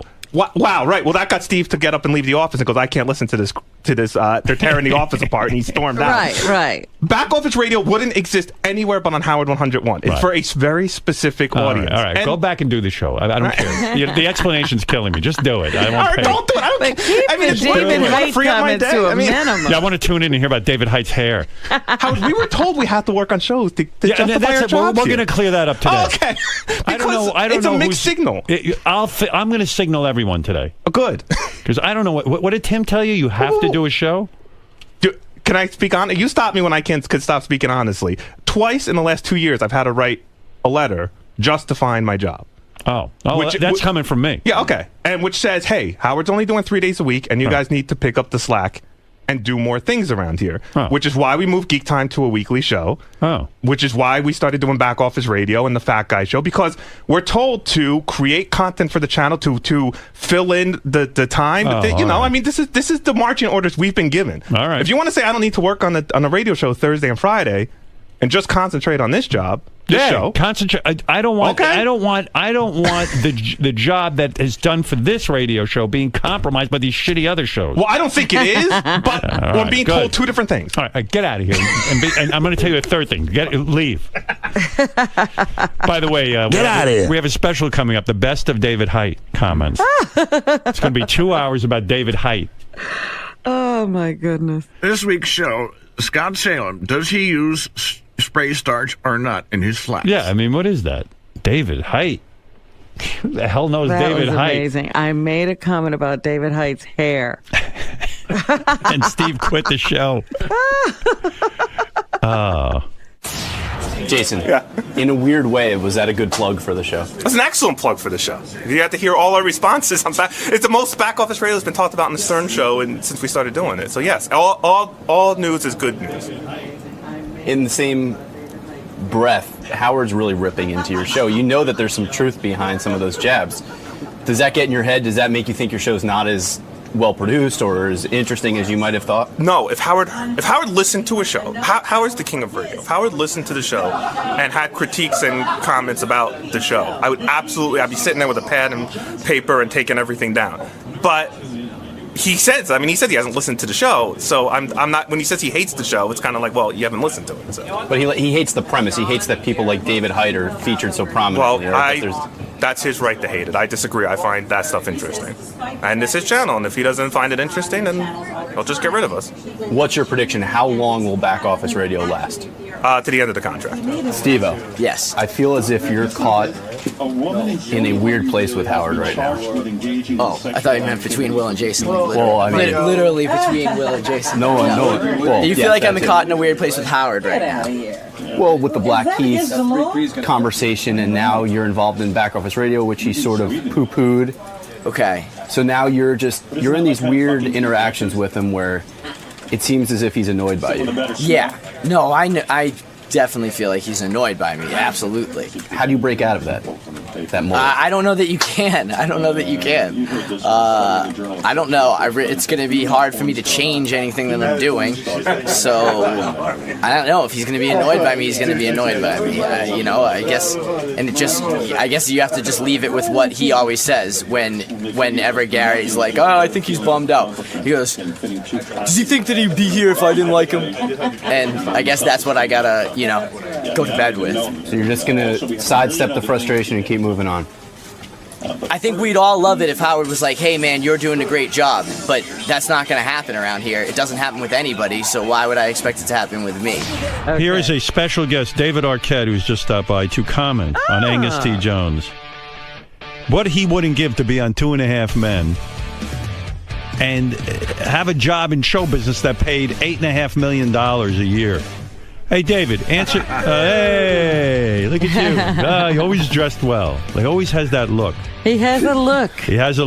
David, what wouldn't you give to be on 2.5 Men making $8.5 million a year, right? Yeah, man. Chuck Lorre's an amazing writer. Right? And incredible. Why do all these fucking guys go berserk when they work for Chuck Lorre? I don't know. I mean, wouldn't you be thrilled if Chuck Lorre called you up and wrote a comedy for you? Yeah, completely. Yes.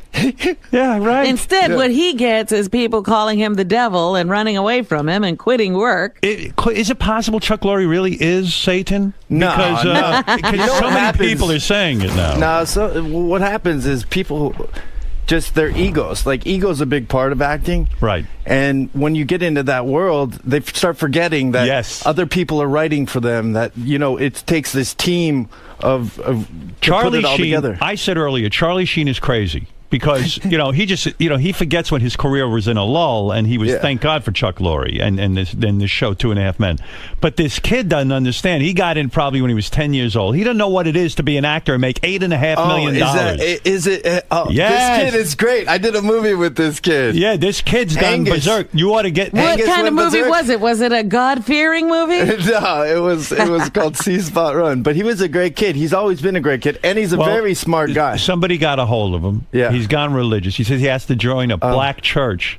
And he joined a black church, and now he's denouncing Chuck Lorre and 2.5 Men, telling people they shouldn't watch it, that he wishes he could get off the show. He's gone berserk. He doesn't know. Angus is a really sweet guy, though. You should call him and explain to him about show business, that 2 years from now he'll be over with a booth with a bunch of 20s looking for change from the guy from the Munsters. I know what it's like to lose your marbles once in a while. That's right. Tell him what it's like. You tell him. You need to do an intervention with him. Yeah. I think this is an indication of a problem. Yeah, sit here for a second. I got to do some commercials. Right, I want to ask you. I want to hear how you're doing. It's that bad, huh? No. Oh, you're laughing. I think maybe it's bad. No. Okay. What the hell are you doing in town? What's going on here? I'm on my way to India, and I just came here. I'm so sorry. Yeah. Poor you. Flight. What? Yeah, I'm doing a little independent movie called Sold. So are you coming here to say goodbye to us forever? No. Because you're going to die over there? No. How long is the flight? I was just on my way through, and I was like, Gary, I want to come in and say hi. Of course. I'm so glad. I mean, who's crazier, India or Angus, the kid from 2.5 Men? I mean, what a horrible place India is. No, are you kidding? Oh, my God. I've always wanted to go. They'll probably take him to someplace nice. He won't see what I saw. I'll tell you, Robin always wanted to go. Yeah. And I have friends who came back from 3 weeks there or 2 weeks there. Yeah. They want to hang themselves. You always get sick. Yeah. Right. Oh, yeah. You'll be sick. I'm already sick. Yeah, but you'll be way sicker. Oh, my God. Robin, right?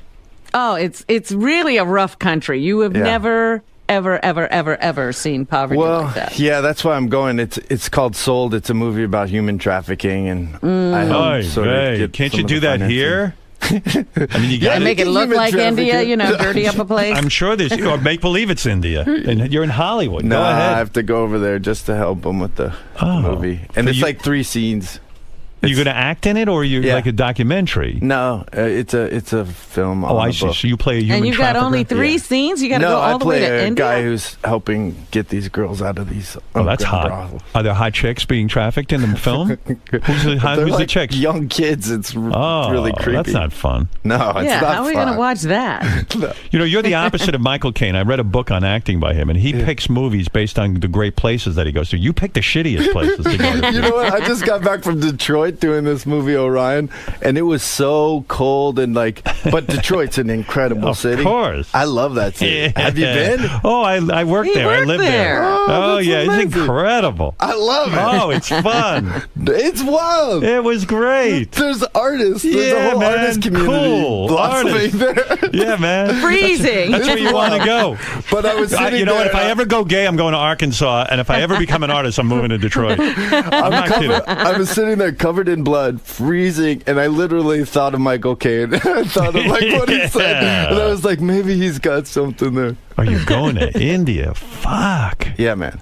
Where are you staying, In Calcutta. Oh, my God. Robin, tell him. Warn him. Why would you ruin... You're going to see a lot. You're going to see a lot. You'll be out of there in short order. Yeah. You bringing the hot girlfriend? For a second. No, she has to go back to L.A. Yeah, no, I don't blame her. But she's here.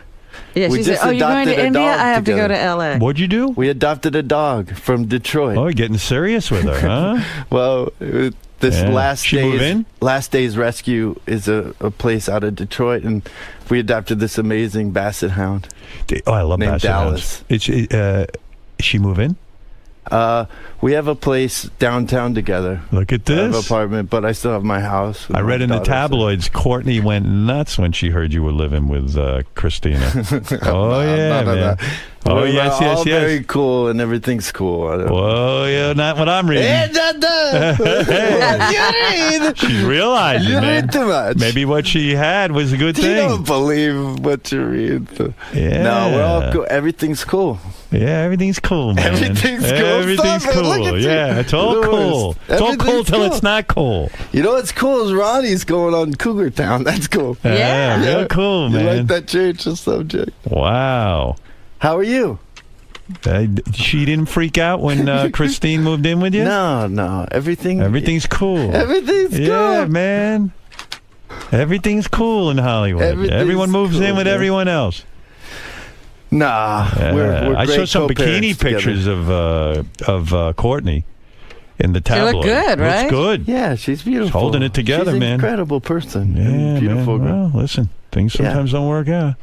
Hey, life, everything happens for a reason, and everything, everything's in. How's your daughter? How's your daughter getting along? It's the universe. How's your daughter getting along with new mommy? No, stop! Don't say that. New No, pretty there is no mommy. new mommy. Yeah. No, but my daughter gets along.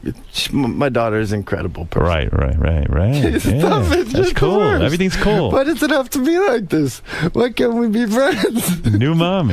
I just wanted to say hi. Oh, I love it. No, are you kidding? Mommy. Got the basset hound. No. It's fun over at New Mommy's house. Stop it. New Mommy's got a basset hound. No. Yeah. Come on, I only brought that up because Last Days Rescue is an amazing organization. I love your new girlfriend. I tell you, she's hot. You're having the time of your life. Although I got to tell you, look at there's the new girlfriend. Look at you two out on the town. Look at that picture. Madonna mia. No. Oh no! I know this beard. I got to lose this beard. No, I'm not looking at you. Look at her. Yeah, she's stunning. Stop it. Oh my God. Yeah, she's amazing. Whew. Those boobs real? Yeah. Whoa. Those are real? What a you're going to India? Real. You've lost your fucking mind. I'll tell you what. You're going to India with that sitting at home? What are you talking about? I'm going for a week. I don't care, man. I wouldn't go to India ever. I know. I got to get back home because I got the 𝗵𝗲 𝗵𝗱 Club. I got a friend who is filming a movie, wants you in it. It's in Chernobyl. He's wondering if you could fly over awesome. I love after Chernobyl. India. I love nuclear. Yeah. Don't worry. You won't get radiated. No, India's a real tough place, dude. I mean, you're going to see some shit over there. I know. It's that's what the movie's about, kind of exposing the human trafficking. So what's going on over there? They're taking kids and putting them into like the sex slave industry? Yeah, that's a big. Well, that's just one of the things they do. Yeah. Robin, what did you see? Tell David what he's in store for. Well, I just saw people emerging from the forest every day with like a blanket was their life, and they had limbs missing, and it was leprosy. Crazy. Oh man. Oh God. Yeah. You know, I went on a survivalist tour. I went like survivalist for 5 days. No kidding. Why are you doing all that? Just stay home with your girlfriend. I did it for this movie.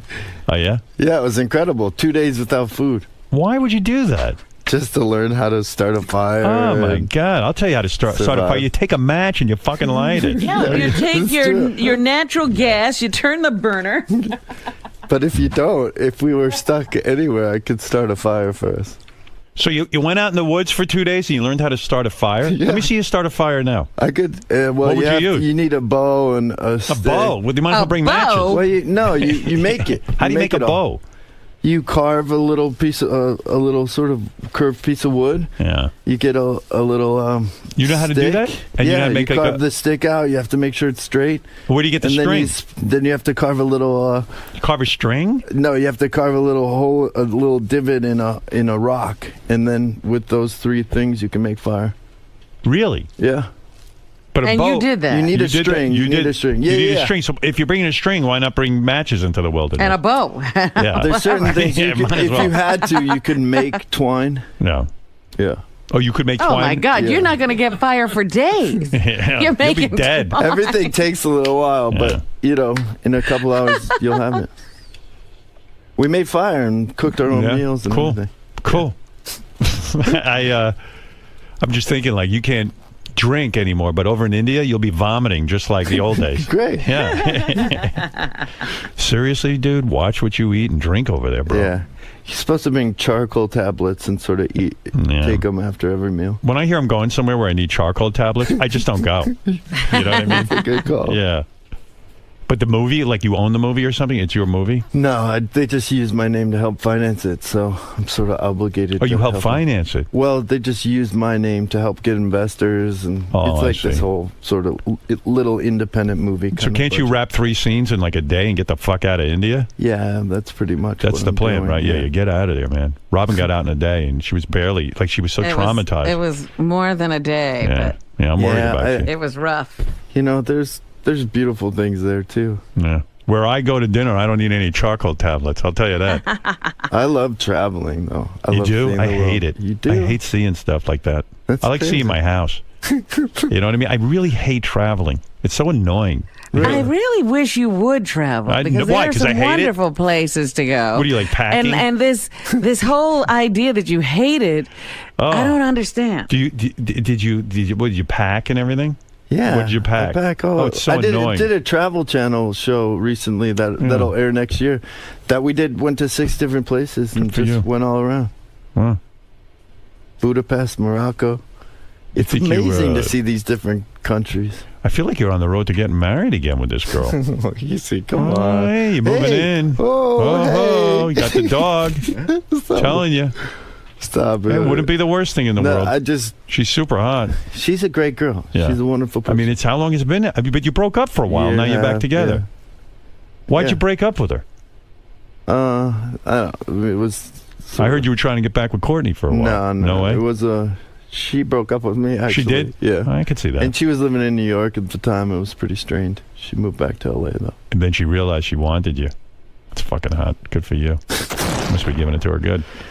Oh boy. She all of a sudden like, hey shit, I'm not going to do better than him. And then she went and she's just a came great to her girl. senses. I mean, it's all very complicated, you know. Not really. Just relationships and life and. What's so complicated? I don't know. With Courtney? Life is complicated. Why? What is she saying? What does Courtney say about all this? Oh, I don't want to get into all that. Well, what's so complicated? I don't know. You're dating a girl. What's complicated? I don't know. That he had a whole family. Just even before. like. Yeah, and then it's even thought of marriage. I was married and all that kind of stuff. But all right, we'll see. You'll probably have more kids. Yeah. Who knows? I'd like to see you pull that trick where the girlfriend and Courtney become great buddies. Let me see you pull that off. Then I'll fucking think you're the man. The trick? Yeah, let's see you pull that off. Let's see you pull up Bruce Willis. Oh, yeah, we're all friends. Yeah, everything's cool. And bullshit.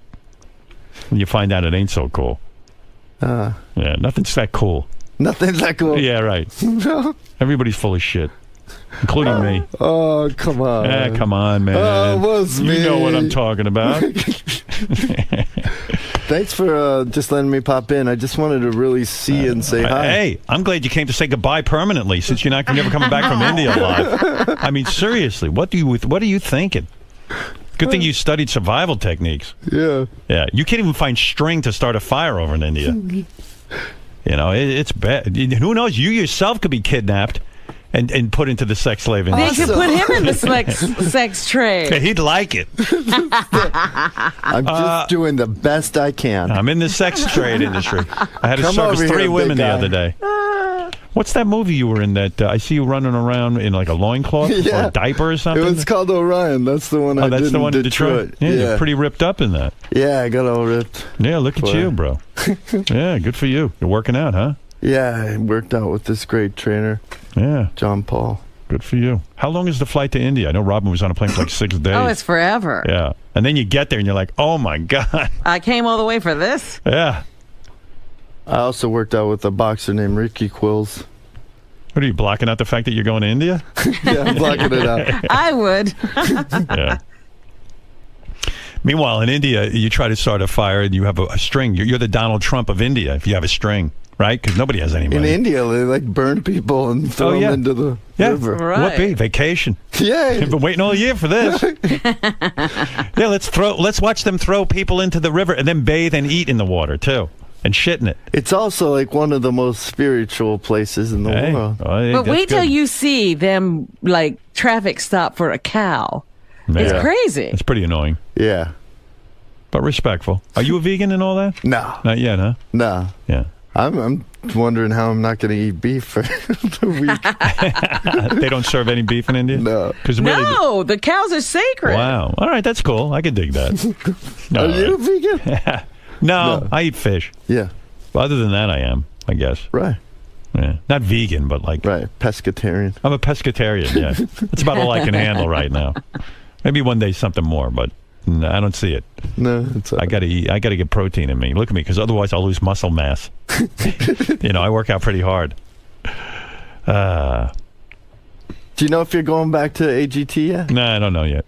I'm still deciding. You're awesome on the show. Thanks, man. Yeah, that's fun. It's a beautiful thing to say, man. Thanks, man. Yeah, I like doing it. Yeah. I'm inclined to do it, but I gotta. I'm waiting to hear for the scheduling and all that. Yeah. No one can give me an answer, it seems. Right on. Yeah. Hey, you look good. Thanks. You too, buddy. Glad to see you. I'm glad to be here. Yeah, all right. Take it easy. Take care. Good luck in India. Believe me, while you're in India, I'd put that pet tracker on Christina. Oh, whatever her name is. And definitely, she is smoking. She is. I imagine a lot of guys hit on her, too. Yeah. Yeah. Do you worry about that, or are you like, hey, everything's cool? No. Hey, cool, man. right. Everything's cool. You don't worry about anything. No. That's why you were drinking like a fish, because you don't worry about anything. No, I was drinking like a fish because I worried too much about everything. Courtney find the guy yet? Hey, dude, what? Did Courtney put the clamp down? I mean, it's like you're afraid to even mention her name. No, I don't want to, You don't know if she found a guy? I don't know. Would you be mad at me if I set her up with a guy? No. Yes, you would. No, I wouldn't. Tell the truth. I want her to be happy. I told her that from You want her to be that happy? Some guy fucking her? Yeah, I want her to be happy. I want don't. her to find happiness. All right, I'm going to do it then. Please do. I'm going to put her on You got dating somebody game. in mind? Yeah, you got somebody in mind? All right, so who do you think she should go out with? You must have somebody in mind. I don't have anyone in mind. I don't know, but somebody who's we had this. How about Clooney? Interesting. He's a great guy. Like that's the kind of guy that's like a perfect kind of guy. He's with a girl.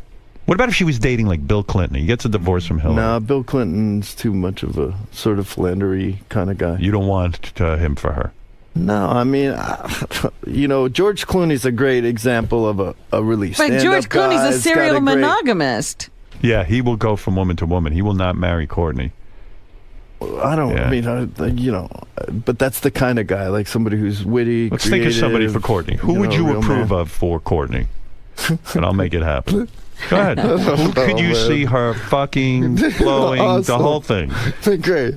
Becoming a new daddy, in a sense, to your daughter. Stop it. Seriously, we got to pick a guy. There's no new daddy. You want to leave it up to her, or you want to leave it up to us? How about Gerard Butler? You want her to be with him? Jerry's a great guy, too. You know him? Yeah, he's an amazing And you person. don't mind him suddenly stepping in? Well, he works a lot, but, he's a great guy. I have no... What about Angus T. Jones? Too young. Too young? Yeah, too young, but too religious? He's a really sweet kid. Yeah. I'm sorry to hear if... That he wigged out? Did he wig out? What if Courtney was with Tracy Morgan? Would that freak you out? Tracy Morgan. Yeah, Tracy Morgan. Yeah, he's a pretty nutty character. Hey, he's what are you funny saying? as hell, That's though. right. Funny guy, serious guy. He's got a wife, though, right? So if he was now Coco's stepdaddy and married to Courtney, you'll be okay with that? I mean, we'd have to meet and make sure he's, cool. What about Charlie Sheen? I like Charlie. I mean, if he's you want him around Coco? You got loose boundaries there. I don't know if you should pick. No, I don't know. You know what? You're out of this. I'm just not. I don't want to put anybody down. I don't know. It's not my responsibility. Channing either. Tatum? It's not my responsibility. The sexiest man on earth? What about the sexiest man on earth, It's Channing? up to you. Why don't you? What about Tebow? What if Tebow loses his virginity to Courtney and becomes, Is he a virgin? Yeah, he's a virgin. That's of course. awesome. Yeah, he's saving it. Yeah. You know why? I wonder if He's AC. stupid. I wonder if AC Green's still a virgin. I don't know. Well, what about Adam Levine with Courtney? Adam's a great guy. You wouldn't mind. You wouldn't be jealous. Nah. What about Bradley Cooper? Bradley's an amazing person. You don't care? I mean, no. I want her to be happy. How about Seal? I mean, a real seal. He's free. A real seal. That's right. Chris Brown. Chris Brown. And he smacks her around a little. I don't know. I'm trying to find out where your boundaries are. Steve-O. What if Steve-O starts going out with Courtney? You like him? I like Steve-O a lot. All right. Okay. Well, it sounds like you're afraid to comment, and I understand.